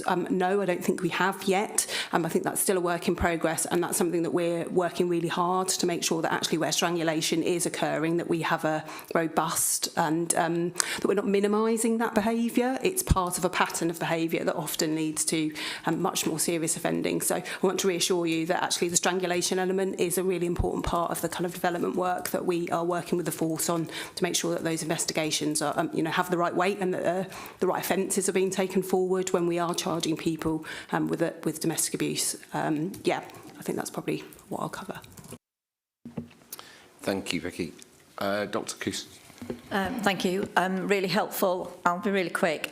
So I just want to talk really quickly about your strategic themes. They're really ambitious, and it's great because I like ambition, particularly the early preventative and intervention service bit. So my question really is about how you're doing these themes, and you've got we will statements which are perfect. So my question is, how are you going to measure that to make sure that you've got the good outcomes? And the second bit is, how are you aligning, because they're really quite good, your themes, with other partner boards, because there'll be other boards doing this. And then just my final point is around the accountability bit. I'm sure you're aware the Ministry of Justice put out the Victims Code, Draft Victims Code, which gives 12 rights now to victims. So thoughts really about how you're going to incorporate those into your strategic themes. But I just wanted to bring it back to that. So thank you for that. Thank you. In terms of the strategic themes and other boards and other strategies, I've been really cognizant to that. I'm trying to make sure that actually we're speaking the same language. That's often half the battle, isn't it? Actually describing the same things and therefore determining what the response is going to be, who's going to take which bit. I think we've got quite a pragmatic approach here in the county, as I said, working really closely with local authorities and with the specialist sector and with health to make sure that actually we're each taking the component parts, but we've got that shared umbrella of understanding around this. You know, the early intervention side of things, I think, is is still under development. The serious violence duty, I think, has been really helpful to bring a different lens and to bring some additional funding to the county. Some areas haven't included domestic abuse and sexual violence as part of their definition, and I think that's they've missed an opportunity there, because we know that so many of these factors drive behaviour that can be harmful in the future, or in fact can create vulnerabilities which make people more exposed to becoming a victim in the future. So that coordinated response that we've got with the partnership, I think, is really beginning to bear fruit. We understand what some of our needs are, but we also understand where we don't know. That many of these sort of needs assessments often bring more questions than they bring answers, but that has created a shared work plan for us to understand that in greater detail and for us to commission interventions, whether that's through serious violence or through our own commissioned activities as authorities. In terms of outcomes, I think for me, being able to, again, have some of that shared language around outcomes, being very clear around what are we trying to achieve. So, for instance, about the sort of trust and accountability with victims, a lot of the rub often comes between policing around repeats. We want people to tell us when they've had issues, but actually often the measure is about reducing repeats. And we've got to try and get the balance around that. absolutely, we don't want people just going round and round in circles, but also we don't want to discourage people from coming forward and telling us when they have had a repeated experience of domestic violence or sexual violence, etc. So we have a set of measures that I think are pragmatic, that are both long and short term. I think we know what our long-term delivery is. It will also hinge on some of the investment that we get longer term post PCC world, and what we might be able to deliver around that. But for me, it is about, you know, reduced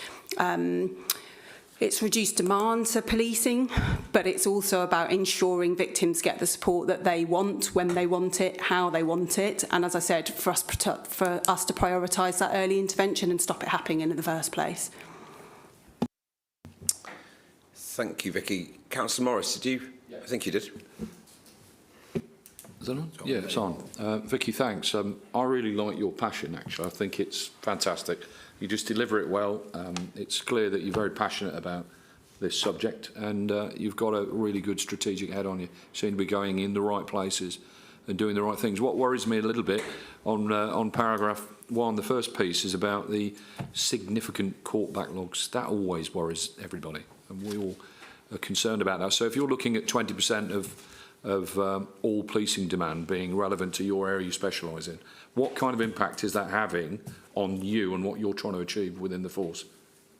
I mean, I think I alluded to earlier on that increased demand is also increased complexity. So when Fiona came to speak to you about the services that are provided through our victim services, you know, it creates strain, you know, on our staffing. It creates strain on the system, regardless of whether or not we already had backlogs at, say, court. We want to give people the opportunity to have a criminal justice outcome if that's what they want. You know, I know that Danielle chairs our criminal justice board. It is the subject of many a conversation with our colleagues across the criminal justice system about how we can improve that.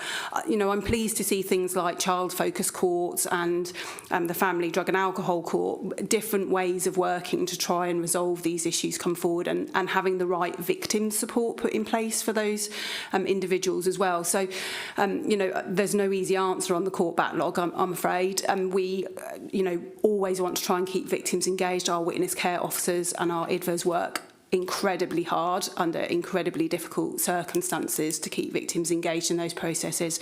But often, you know, people just want to get on with their lives. And I think that's why it's really important as part of our sort of strategic intention is that whilst we always support a police report, whilst we always support a criminal justice outcome, we need to think about what else wraps around that victim if they don't want those things. Thanks, Vicky.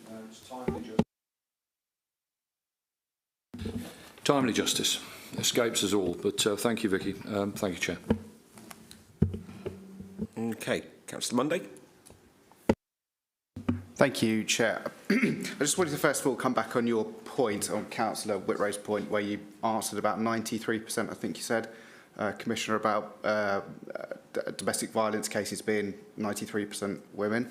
I think the fact is that men just do not come forward with reports of domestic violence because culturally it's just something that we do. So I think the figures are actually potentially skewed. And if you were to focus perhaps more on domestic violence against men, you might find that more men actually come forward. So I think it might be useful to run a campaign on that, perhaps. But then I just wanted to also come on to the report. I just noticed in paragraph 2.5 where it says there's 4,140 domestic abuse arrests, and it describes it as a 42.4% arrest rate. Paragraph 2.4 says there were 7,329 domestic abuse crimes.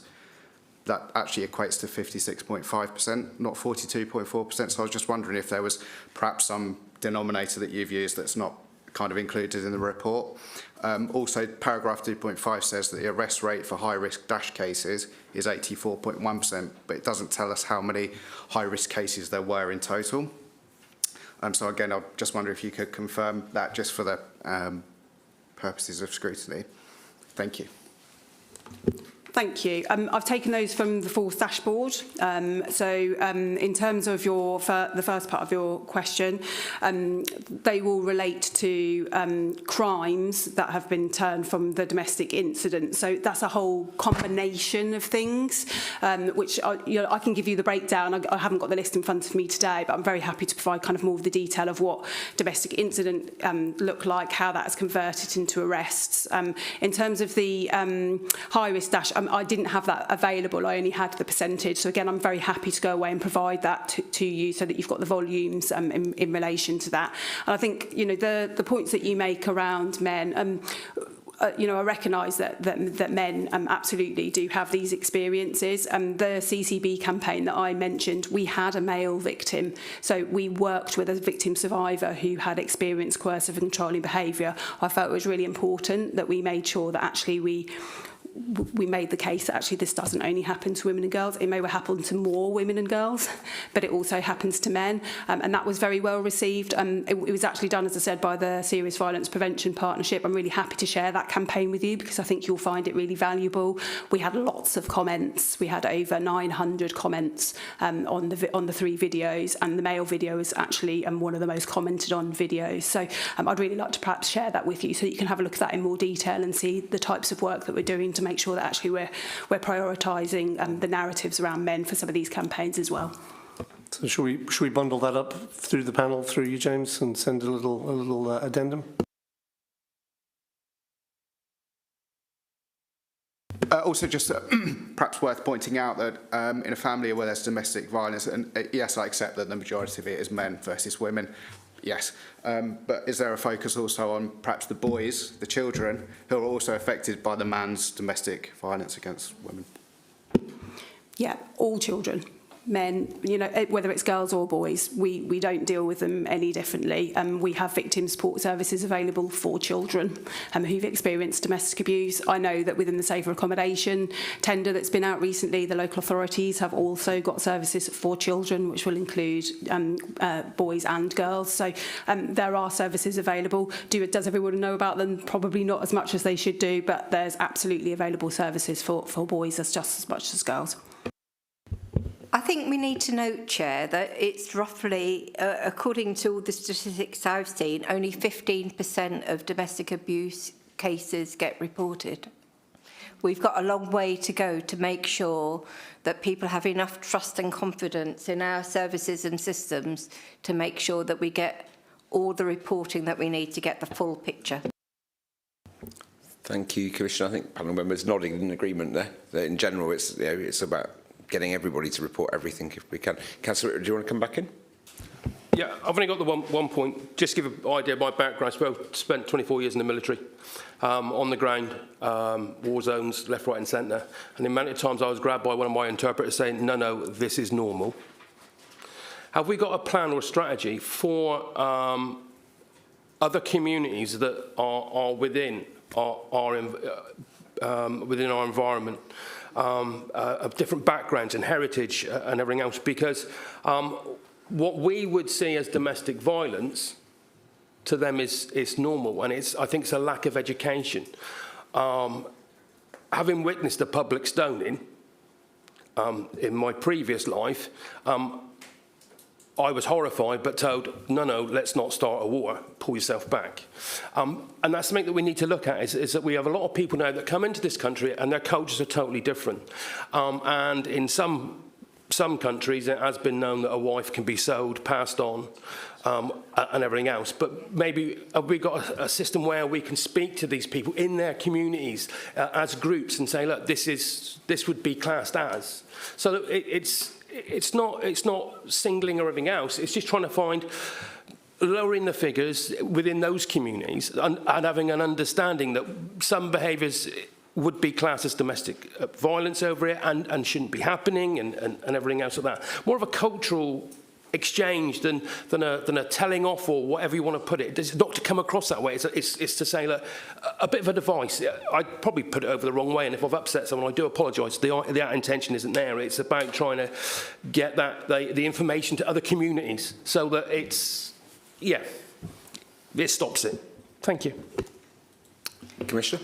I think Councillor Keeble will come in afterwards. I'll answer that. The law in this country applies to everybody without any grace or favour. So if people are guilty of abuse, in whatever the circumstances, they will be dealt with in the same way. In terms of cultural integration and cultural understanding, then there is a huge amount, as you will probably know, of work that goes on from within our communities, within our faith groups, within our supplementary schools. It doesn't matter which way you look. There is an awful lot of work that goes on to make sure that people understand the norms, cultures and traditions of this country. And indeed, to take the citizenship exam, people have to know much more about British history and British culture than even a very well-educated British-born person like me does. So I can assure you a huge amount of that work goes on. Thank you, Commissioner. Councillor Keeble. Thank you. I mean, you've actually got one of the best people one of the only people I've ever seen really deal with domestic violence in local communities here in the room. And it's Councillor Rafia Ashraf, who's sitting just there. And she has dealt with it in a way which I've never seen anyone else do before. So you're very well, I mean, perhaps you could go and speak to her afterwards. I actually thought she was going to speak in this item. And I've got a book called In Plain Sight, which I can give you about sexual violence in conflict zones. This one was written by two women, three women, Rita Cassay, Rowena Cassay and myself. And I'll bring you a copy of that and you're very welcome to read it. But Rafia there, Councillor Ashraf, is the person who has most effectively dealt with domestic violence in minority communities that I've ever seen. Thank you, Councillor Keeble. Councillor Ashraf joins us in the public gallery, so I'm sure members and the panel may wish to speak to her afterwards. Give you away from the bench, Councillor Ashraf. Thank you. Okay, we've been around the room, I think. Is there anybody else that's got anything else to add on this? And we should read out the outcomes, which I think we've probably achieved. Identifying comments and recommendations arising from the item, identifying any issues or any matters arising from the agenda for the council, for the committee to consider for further scrutiny. But I think you adequately dealt with that, if I may say so. And thank you to members for that. If everyone's happy, we'll move on. But thank you, Vicky, for coming in, and that was very detailed and very relevant. Thank you.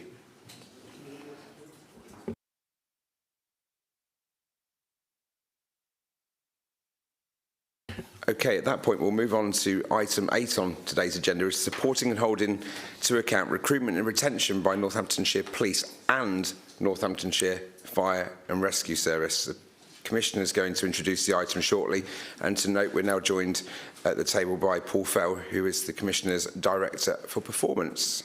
I'll leave it over to you two. Thank you. Thank you very much, Chair. The panel will be aware, because we've talked about it quite a lot throughout our meetings, how important me and my office find all the areas around recruitment and retention. The figures, the data around recruitment and retention give us an indication of the health, don't they, of both the police force and the fire and rescue service. So these are really big indicators of where we are and where we need to be. Really important for me is that recruitment is seen out in the community as available for everybody. We have teams of people working to make sure that whatever the barriers are perceived by communities in terms of them accessing our recruitment policies are removed, and people are supported in the process of coming forward to join either the police or the fire service. We take retention really seriously. If people leave, we want to know why. We've put a lot of effort into making sure job conditions are improving. It's been a big thing to do, because when I came in as Commissioner, people's job conditions were atrocious, I have to say. So we were embarking on measures to put that right. And we've also put a lot of effort into well-being, health and well-being for officers, staff and for firefighters. So having said that, I'll hand you over to Paul Fell. Thank you, Commissioner. Thank you, Chair. I think I've met most people before, but for those that don't know me, Paul Fell, my director in Danielle's office. So I'm very, very conscious of your time, so I'll cover some points briefly and then we'll just pick up anything I might have missed of interest in questions at the end, if that's okay with members. So panel members have asked the Commissioner to come forward with a report around recruitment and retention in both the fire service and the police service in Northamptonshire, but with a particular emphasis, the question posed around what support do the chief officers get in doing that and how are they held to account for doing that.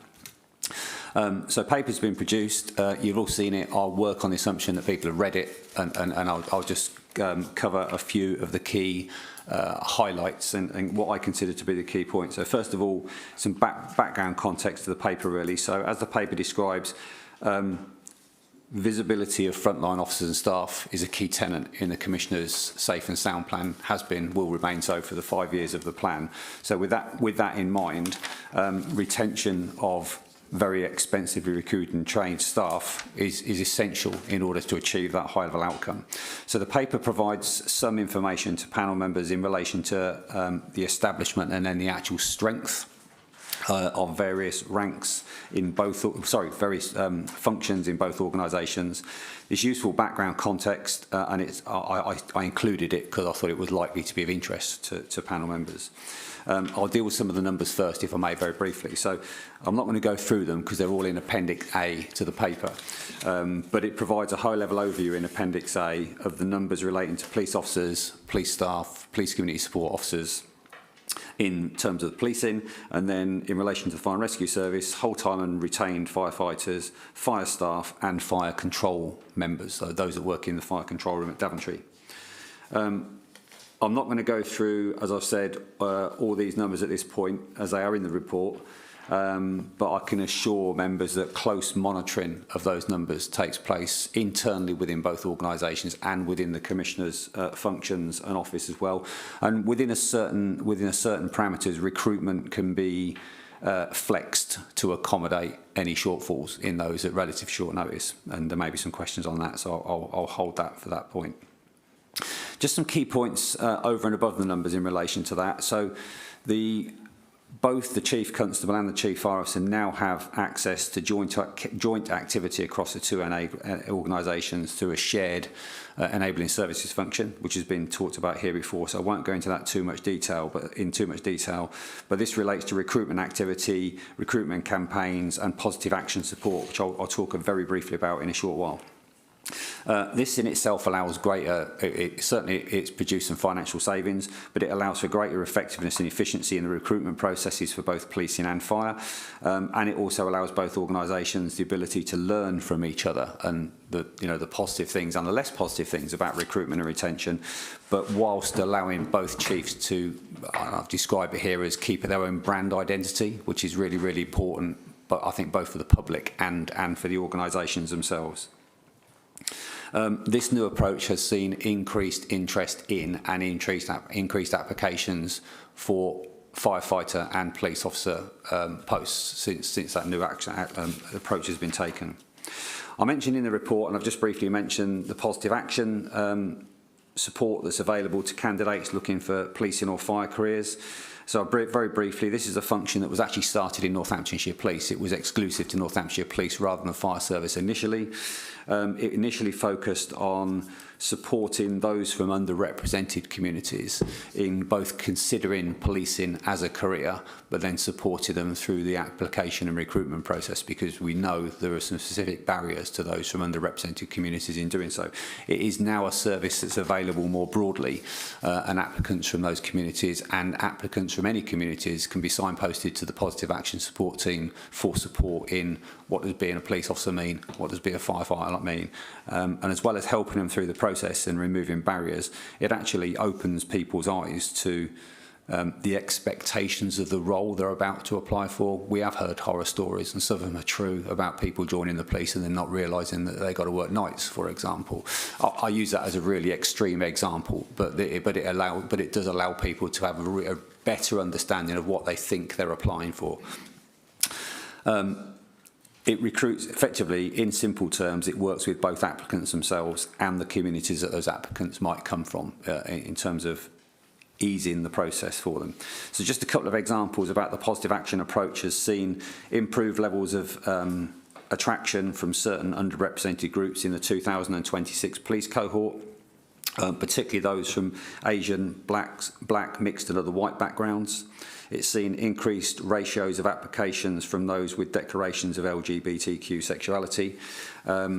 It's fair to say that the ratio of recruits or applicants to both organisations from female communities is still below what the ratio of females are against men according to the census data in 2021, albeit, I will caveat that by saying it's seen significant increases, early days, but seen significant increases in female applicants to the Fire and Rescue Service specifically, which is a positive. So some improvements there, I would argue, but still some work to be done and progress to be made. There are a number of areas of key focus that needs to continue, but two of those particularly still needs to be additional effort in strengthening attraction from black communities in particular in the county via some targeted engagement and continued effective and better analysis and use of the information we get, and particularly where applicants fall foul or drop out of the process during the processes to better tailor our approach to specific communities. So both organisations are continually seeking ways in which to embrace additional and alternative systems of recruitment. So two examples, actively encouraging or actively considering at the minute the Chief Fire Officer is in relation to direct entry into different levels of the fire service, so more senior levels, ranks such as Station Officer, which is sort of middle management tier, and a new cohort of police now recruits that joined the force for the first time in many years in, I think it was March 2026. So I've talked a bit about recruitment, and recruitment's great, but equally and arguably, if not more important, is the issue of retention. It's expensive to recruit, it's expensive to train staff in both organisations, and whilst there'll always be natural wastage, whether it be through retirement, ill health, people just deciding that the career's not for them and they want to do something else, it's critical that we retain valuable people when we've got them. So just quickly on attrition, attrition levels are monitored and managed. So in terms of Northamptonshire Police, last year, the last financial year, saw the lowest levels of attrition since 2020-21. So some positive signs in relation to that. And last financial year, in terms of fire, saw the lowest level of attrition of whole-time firefighters since records were started and began. What it is fair to say, it's referred to in the paper, so we're not hiding it, we are seeing increased levels of leaving and attrition in relation to retained firefighters as opposed to whole-time firefighters. That is not a thing that's specific to Northamptonshire. It's a national issue in relation to rural services like Northamptonshire losing significant numbers of retained firefighters. This is a key consideration in the modelling work that the Commissioner has commissioned with the Chief Fire Officer that is looking at demand management and resource allocation within the Fire and Rescue Service, and will be considered as a key consideration during that with an update to the Commissioner over the course of the summer in relation to how things are going to improve in relation to that. So in terms of support, there's many ways in which the Commissioner and her office and others support the chiefs in this. So a few of those, primarily at the start of the list, I'd say the personal support of the Commissioner, not saying it just because I work for her, but the personal support of the Commissioner and the Deputy in terms of the very important work they do and the frequent work they do with engaging with local communities, particularly those communities that don't necessarily see policing or fire as a primary career choice for them. Occupational health, two issues with that. In terms of health and safety and occupational health, there have been significant additional investments in occupational health in relation to reducing sickness, firstly in the police service, and making sure that where people unfortunately are injured or sick, they return to work more quickly and therefore feel fitter, feel healthier, and are more likely to stay in an organisation where if they're feeling a bit of a low, they might consider it as a career that's no longer for them. But in relation to fire, fire now operate with the same health and safety network that police have done. Two advantages to that. Firstly, it's been brought in-house because it was an externally commissioned service. So it's been brought in-house, it's cheaper and it's more flexible and more responsive to the need of our local firefighters.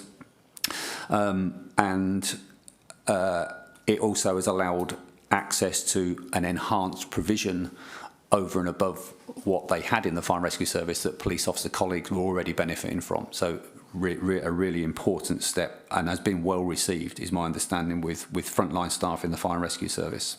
There's been an overall growth in establishment through the provision of additional funding in whole-time firefighters, which clearly has helped recruitment and retention. It's been mentioned 3 times. I've counted it. It's been mentioned 3 times already in this meeting, so I won't dwell on it, but continue to support both chiefs in terms of additional lobbying with the Home Office for a fairer funding settlement for services in Northamptonshire. And then last but by no means least, some because it's often overlooked, some additional, particularly in the fire service, some excellent communication support from the Commissioner's communications team, which has made a significant difference, as identified in some staff surveys with firefighters, about changing the culture within the fire and rescue service to make sure it's more inclusive, people are more valued, people feel more listened to and supported by the Chief Fire Officer and her team. But a lot of that, making sure that lands, has been a significant communications exercise, which is landed extremely well. So assurance and accountability, moving on to the final part of the paper.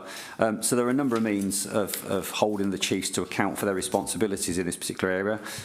Firstly, there's internal monitoring within both organisations. So both services have dedicated people and culture strategic workforce boards. They're called various things in either organisation, but they're both chaired by chief officers.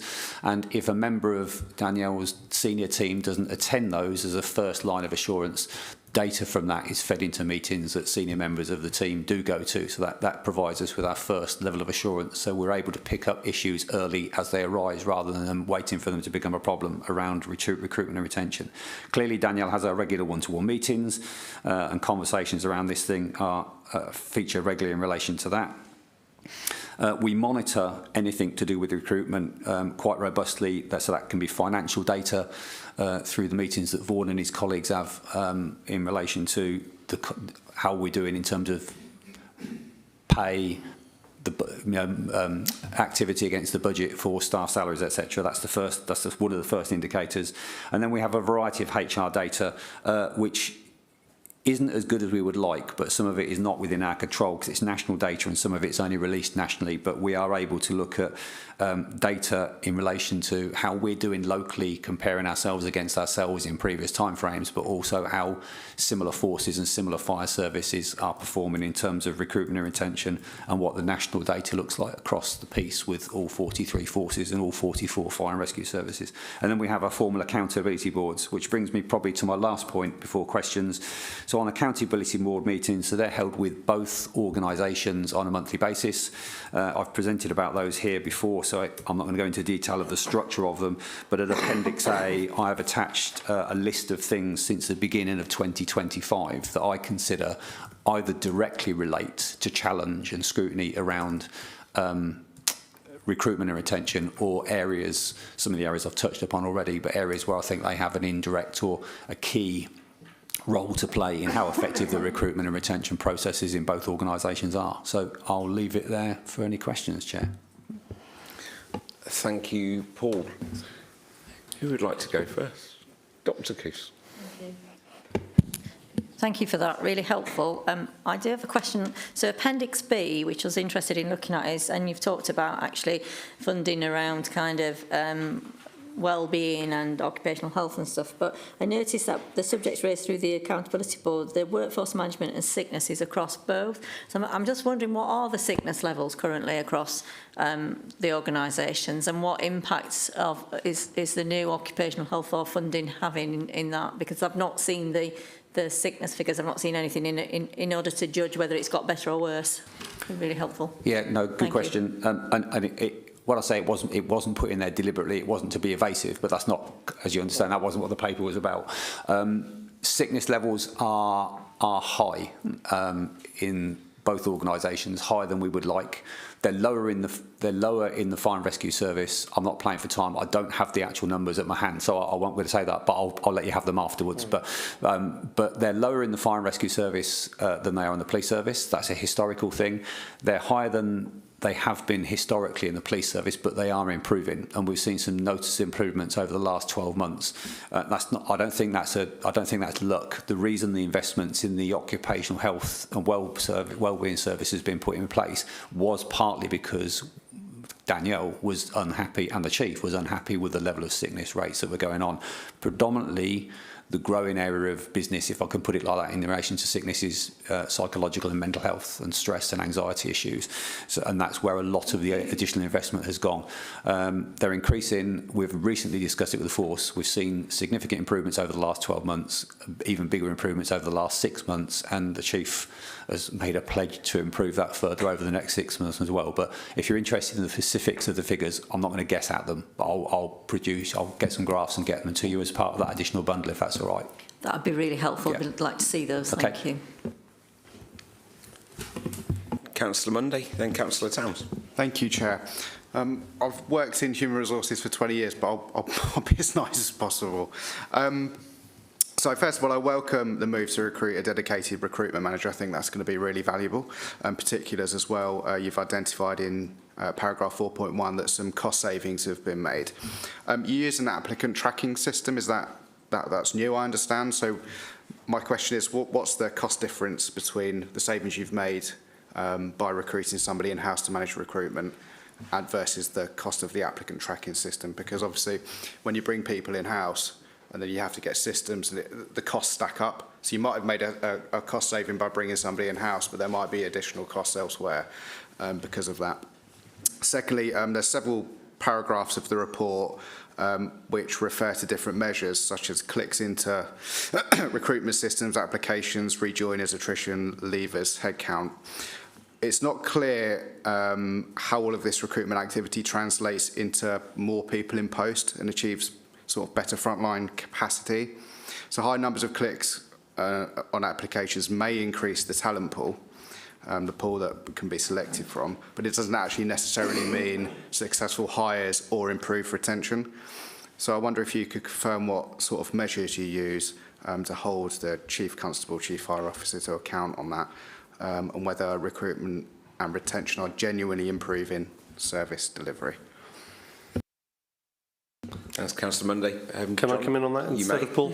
It's a very specific question that I'm probably going to give a very general answer to and frustrate you if that's okay. I think these are absolutely the right points, and you're right that we need to be mindful of the cost of having multiple investments to improve our recruitment picture. But I think those costs are worthwhile. We've seen in policing major increases in demand because we've had obviously a big uplift in terms of police numbers following a big reduction over the years of austerity, etc. We need to make sure that we've got all the taps on all at the same time in order to bring in enough numbers and the right people to make our targets that the government's setting around neighbourhood numbers.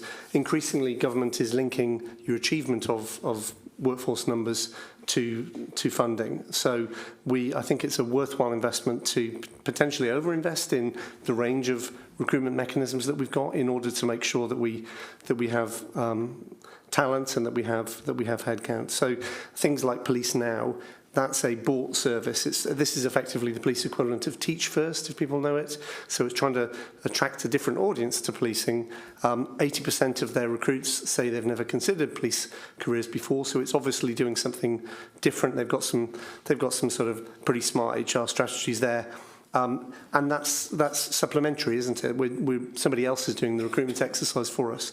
But I think the calibre that you get through that route, in addition to the calibre that we bring in through normal recruitment, means that having that overinvestment in your workforce development side of things is worthwhile for policing. But I think it's a good challenge. I hope that's not too generic an answer.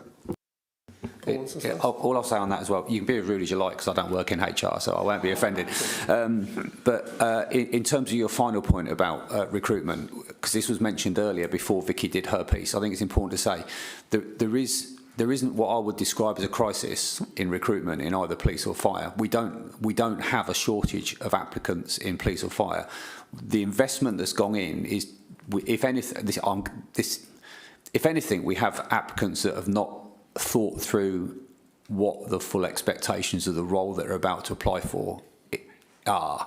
And therefore, some of the investments have gone into that. And I think there's real two benefits for that. One is it doesn't benefit the organisation or indeed the public for somebody to be recruited into a role where they have no real understanding of the expectations of the role. That doesn't help the public service. But it breaks people as well, because those people that come in end up the people that are broken and end up the attrition. So the organisation and the public purse not only loses a lot of money in relation to that, we end up with a broken person. And if they don't think they've been supported, they then go back out into the community and tell a bad narrative about the fire service or the police service, which again damages public confidence. So I think there's a lot of good reasons. So a lot of our effort has gone into making sure that when an applicant puts in their application, they're ready, they understand the role there. And have we got that entirely right? Probably not yet, to be fair, but we're a lot better than we were at 2 or 3, 4 years ago. Thank you very much for that. I guess that, if I'm allowed to, Chair, follow up. Personally, I've come across that in my own work. You don't set the expectations for somebody, you bring them on board, 6 months down the line, they're gone, and they then badmouth you. So that's common. So I guess my follow-up question to that is, what are you doing to set people's expectations that it's a tough job? You know, you might work nights, for example, as you mentioned earlier. Well, exactly that. So this is not our area, this is the Chief Constable and Chief Fire Officer area, so forgive me, because that's an operational issue. But part of what they do with that positive action support team is sit down with communities and candidates and explain exactly that. You know, don't come at this through road-tinted spectacles. You know, you are going to be, you are going to be shouted at, you are going to be abused, you are going to have to see things that are normal, if there is such a thing, member of the public is not going to have to experience. And therefore making sure that firstly they have a really good understanding of that. And one of the ways they deal with that is encourage people, for example, if they haven't got much life experience, and I've had this with one of my relatives recently, if you haven't got much life experience, go and get a job for 18 months or 2 years that actually teaches you to deal with the public. Because you need to learn, as a police officer, you need to be able to speak to people, and you need to be able to speak to people from all walks of life, some of whom you will really want to engage with and speak, some of which you really wouldn't want to speak to if you're in your personal life, but you're going to have to, and you have to treat them all with compassion and dignity and respect. So I think that's the sort of thing that, a very high level answer, but that's the sort of thing that the positive action team are doing. Thank you, Paul. Your mic is still on. Second, Councillor Towns. Yeah, thank you, Chair, and thanks for the report, Paul. Yeah, on item 4.5, relation to firefighters, there's a say and stay discussion and exit interviews are in place. Some difficulties have been encountered undertaking these with retained staff. I was just wanting to get a little bit more understanding of quite what the issue is there. Is it because leavers are not wanting to engage, or is there not the HR resources, or is it something that should be being implemented further up the line with more thorough and in-depth reviews? Thank you. Yeah, it's a bit of a combination of all of the above, really, but essentially what it boils down to, as you'll know, retained fire, they're not volunteers, are they, because they get paid, but you know what I mean, they're members of the community who do it part-time. So essentially the issue has been, from my understanding, that when Paul Fell, who's a retained firefighter, decides he no longer wishes to do it anymore and hands his notice in, he's no longer within the organisation. There's no real exit period that can take place, and therefore speaking to people after they've left, I mean, it's not a great thing to speak to people after they've left. Initially, you want to be identifying people that are thinking about leaving before they make that decision to see if there's anything you do to retain them. But if they are leaving, you want to do it before they actually leave the organisation. Now, with whole-time staff, paid staff, full-time paid staff, that's relatively easy because they serve a notice period. Not quite the same with retained firefighters.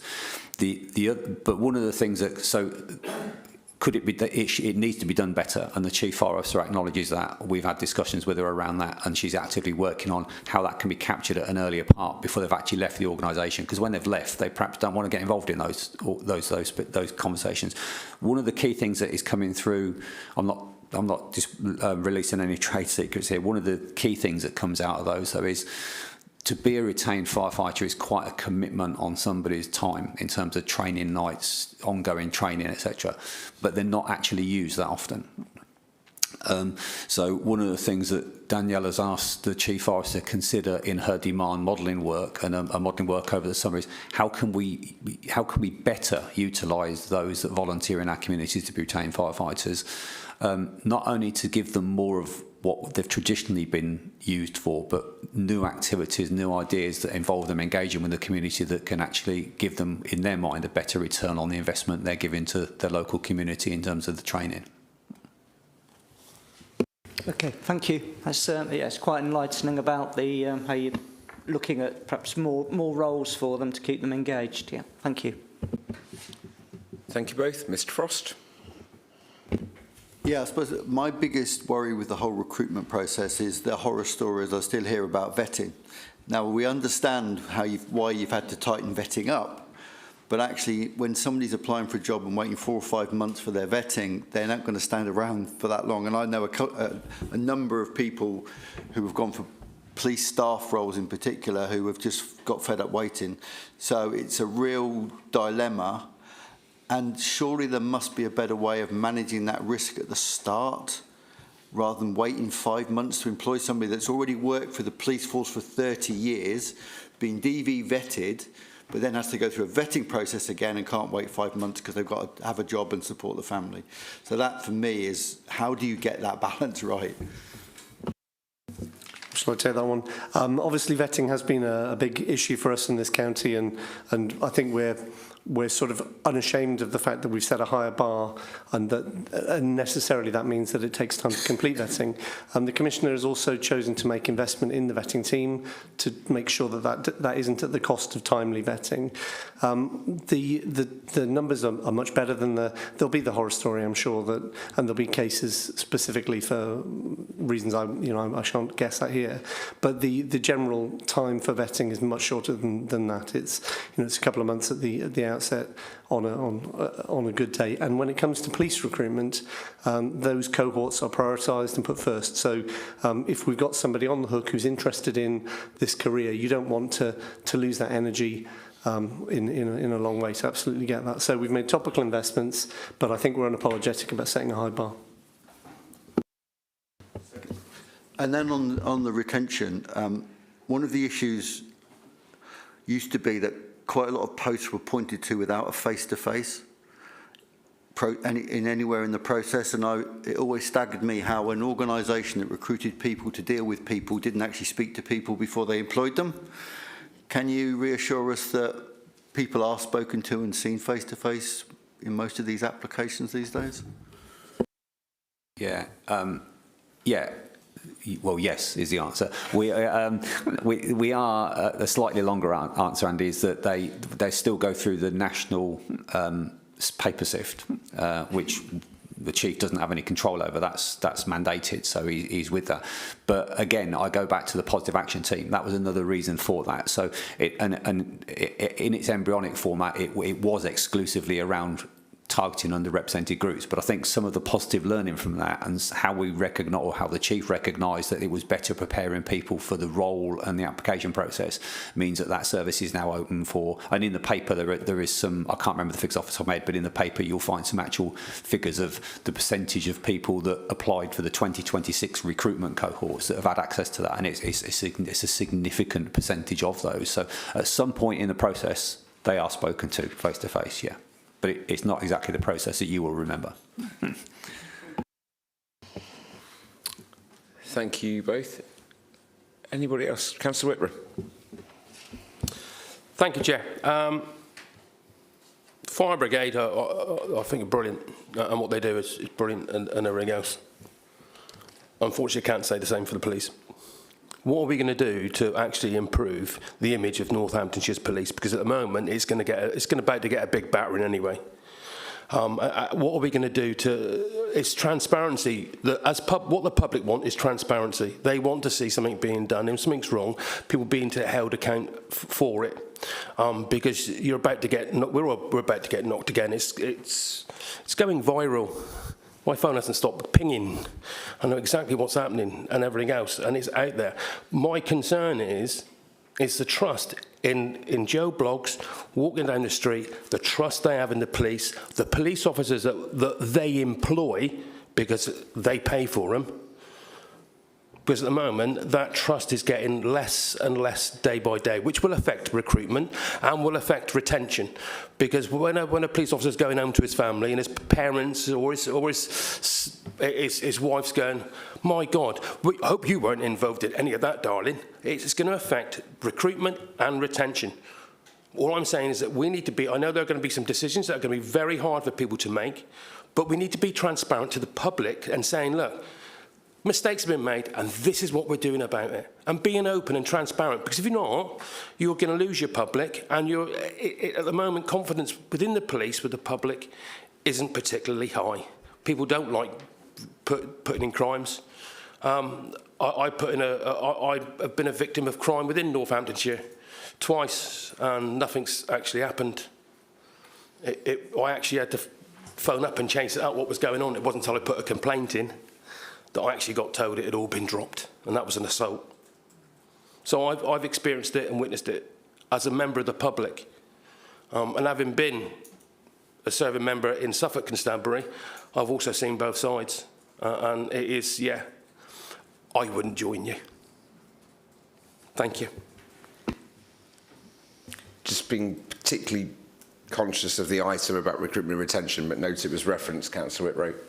Anyone from... Let me just address that, because trust and confidence in policing is the heart of what we're doing, and we police by consent in this country, don't we? And the public have got every right to expect very high standards from policing. And, you know, we are holding the chief to account all the time for the behaviours of his police force.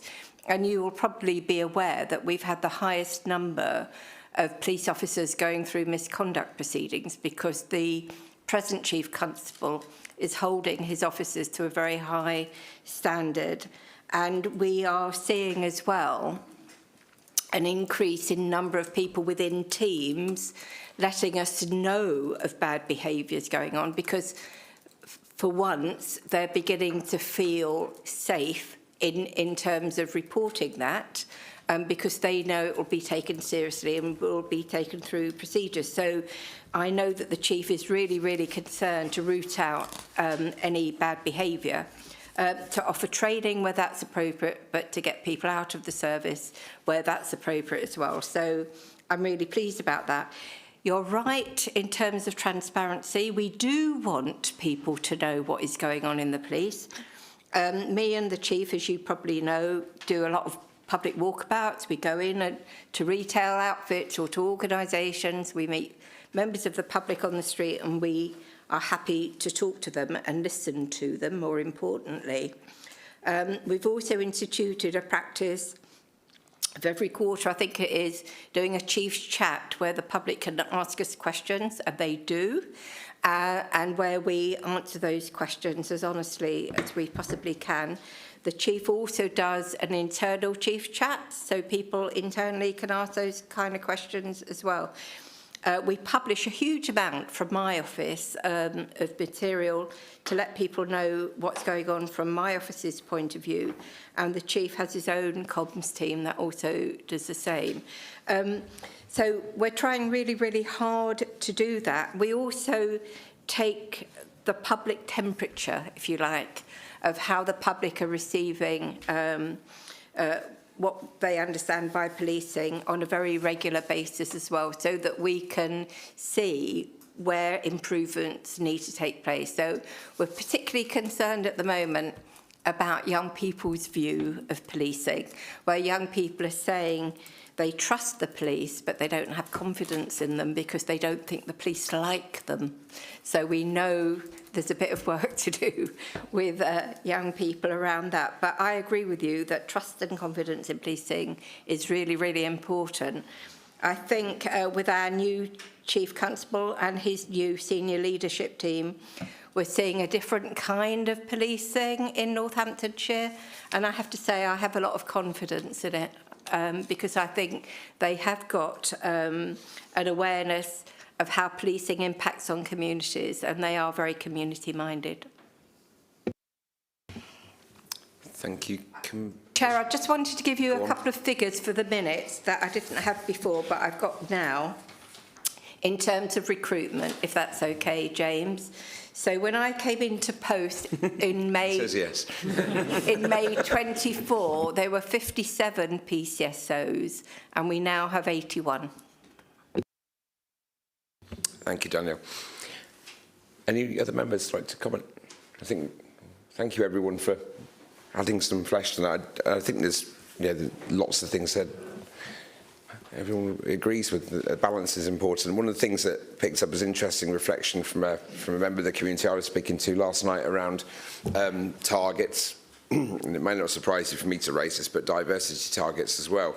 And the general feeling from that member of the community, minority community, was why don't we just get policing and recruitment sorted as a whole rather than focusing on targets? It is about fulfilling frontline duty rather than hitting specific targets.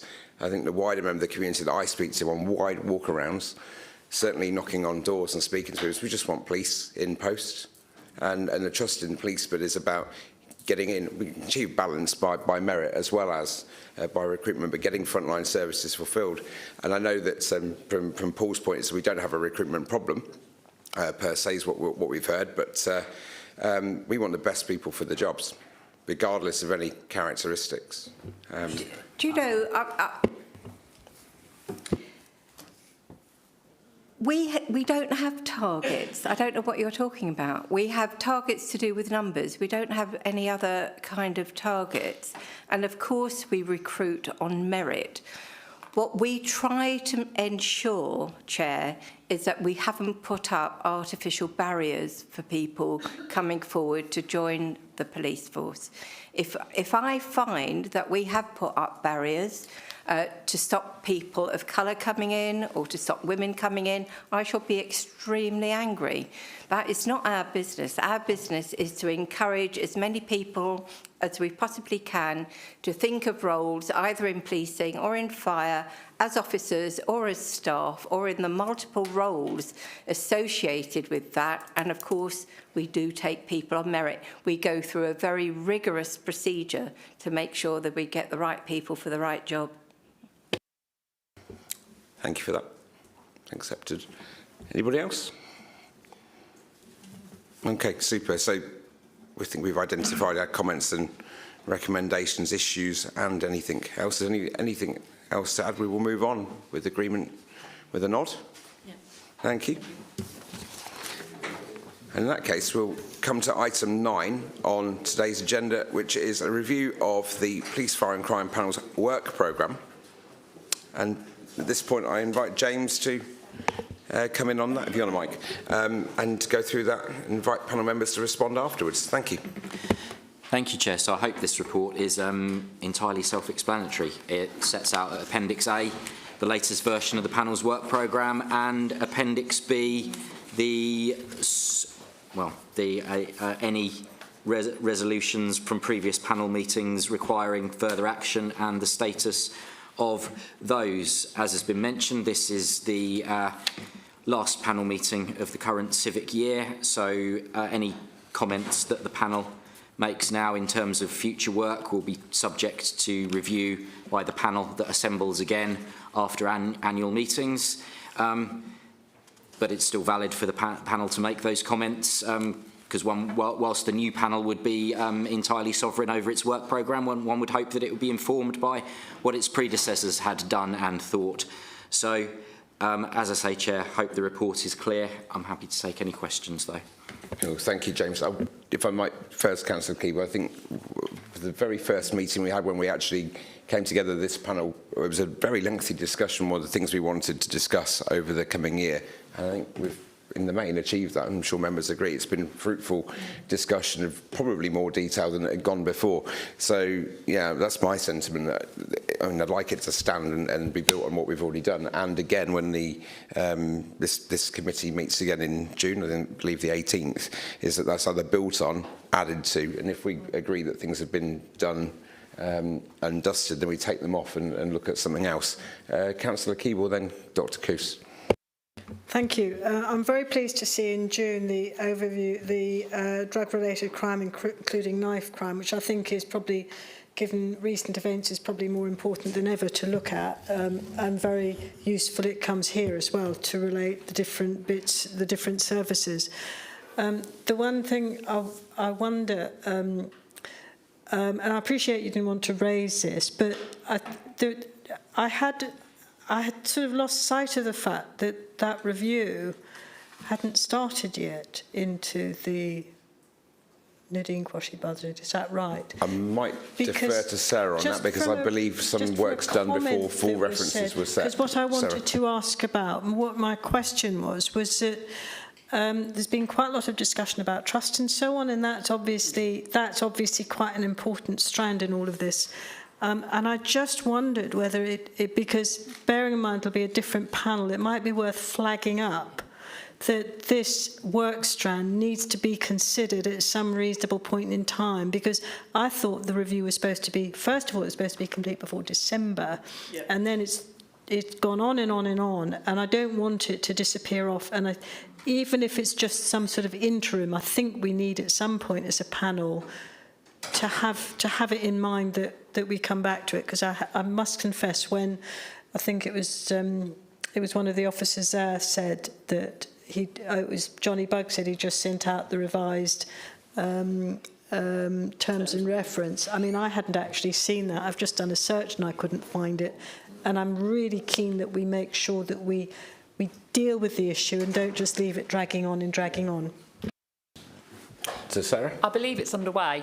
So I believe that the terms of reference obviously were concluded and that the actual review is underway. The last meeting I had with Johnny, the person had been appointed to the role and it was underway. So my understanding is it is progressing. I can double check with him the next time I have a catch up with him, but in terms of timelines, but yes, my understanding it is underway. I do, however, agree with you. We need to make sure it's on the work programme going forward, don't we? So that we've just got a kind of check-in point to make sure that we know where it is. So what I'll do is we'll get it added to the work programme, and I will just check in with Johnny Bugg next time I speak to him, just to clarify the time scales that we're looking at, so that we can make sure that we've got it within a reasonable time period. Thank you. Cool. Thank you, Sarah. And in addition to that, to panel members as well, to make sure you have definitely got a sight of those revised terms of reference.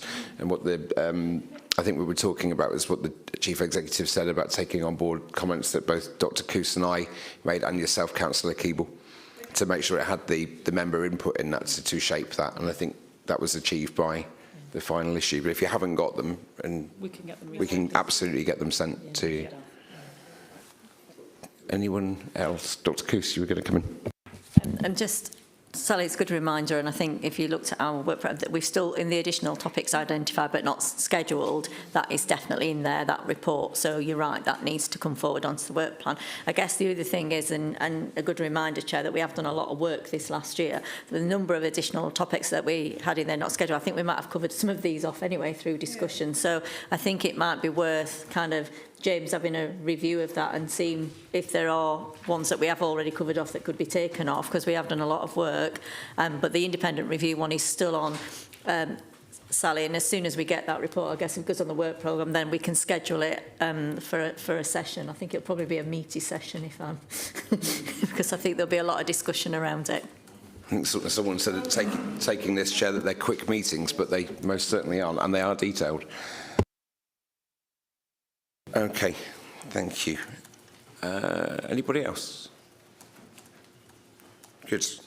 So, the notable points on this to endorse the latest version of the work programme subject to any amendments, which we just said about, and to note the update on responses to resolutions. And it is, yeah, absolutely a point to note. We've done a huge amount of work. I think, for me to note, one of the most significant pieces which we asked to be regularly looked at was the statistics, the numbers which led to Councillor Keeble's piece on drug-related crime. I know from discussion with by the members in the West, particularly Councillor Keeble, about some trends in shoplifting and other areas of crime, particularly shoplifting actually, was one we wanted to look at when it came back, knowing and noting there's a rise. In fact, well, I think statistically we are one of the worst areas, so it would definitely key to look at that. Does anybody else have anything else to add? Okay. Chair, I just think when we're talking statistics, one of the things that, I mean, we got the fire and it was it was like a PowerPoint, but if you go onto the national database, there is a lot of statistics around the fire, and in some instances Northamptonshire isn't performing as well, and I just wonder if we're going to start looking at statistics from the police perspective, we've asked for a bit more around the fire as well, so a bit more detail rather than just the PowerPoint was helpful, but it didn't give the detail. They have targets and KPIs as does the police, and it'd be useful to see those KPIs and across how they compare across other regions. It'd just be helpful to have, particularly, I think there's something about the wellbeing checks and things like that that we're just dipping a little bit, might be worth just picking up on. Thank you. James has got I think it's fair to say that the performance information presented to the panel has been evolving and in flux for virtually as long as there's been a panel. I don't think the panel has ever got to a point of saying, yeah, this is what we want, keep on doing this. No, sorry, I beg your pardon. And they have been really fruitful sessions, and for a new panel coming together from different political groups as well. All of us have engaged in that, recognised what we see on those charts, and can add some context to it. So thank you. Right, at that point, we are done with that item. And we will move on to item 10, which is the Complaints and Conduct Matters update, and James will provide an update to the report that's published. Thank you, Chair. So this is the report that's presented to the panel every 6 months, giving an overview of the operation of the panel's complaints function. So the position for the period September 25 to February 26 is set out, which were that 3 non-criminal complaints relating to the conduct of the Commissioner were considered by the panel's complaints subcommittee. A brief summary of the complaints and the outcomes of those are on pages 47, 48. Happy to take any questions, but emphasise that this is not intended to look at the detail of individual complaints, but the operation of the panel's responsibilities for dealing with complaints as a whole. Thank you, James. Any members wish to comment? I think that's fairly self-explanatory. Nothing? Noted. Panel notes the report. And at this point, we have no urgent business that's been raised in advance of today. So that is also done. And the final point to note is the next meeting of the panel is on the 18th of June 2026. Do we have a point to note on timing on that one, James? Yes, so that will be the first panel with the new start time, which is 2 o'clock rather than 12:30. Say, please do enjoy the facilities on offer at One Angel Square. Okay, we'll at that point we'll bring the meeting to a close with a final thank you to everyone who's participated in the panel for this civic year. I look forward to seeing you in June. Thank you. Thank you, Chair.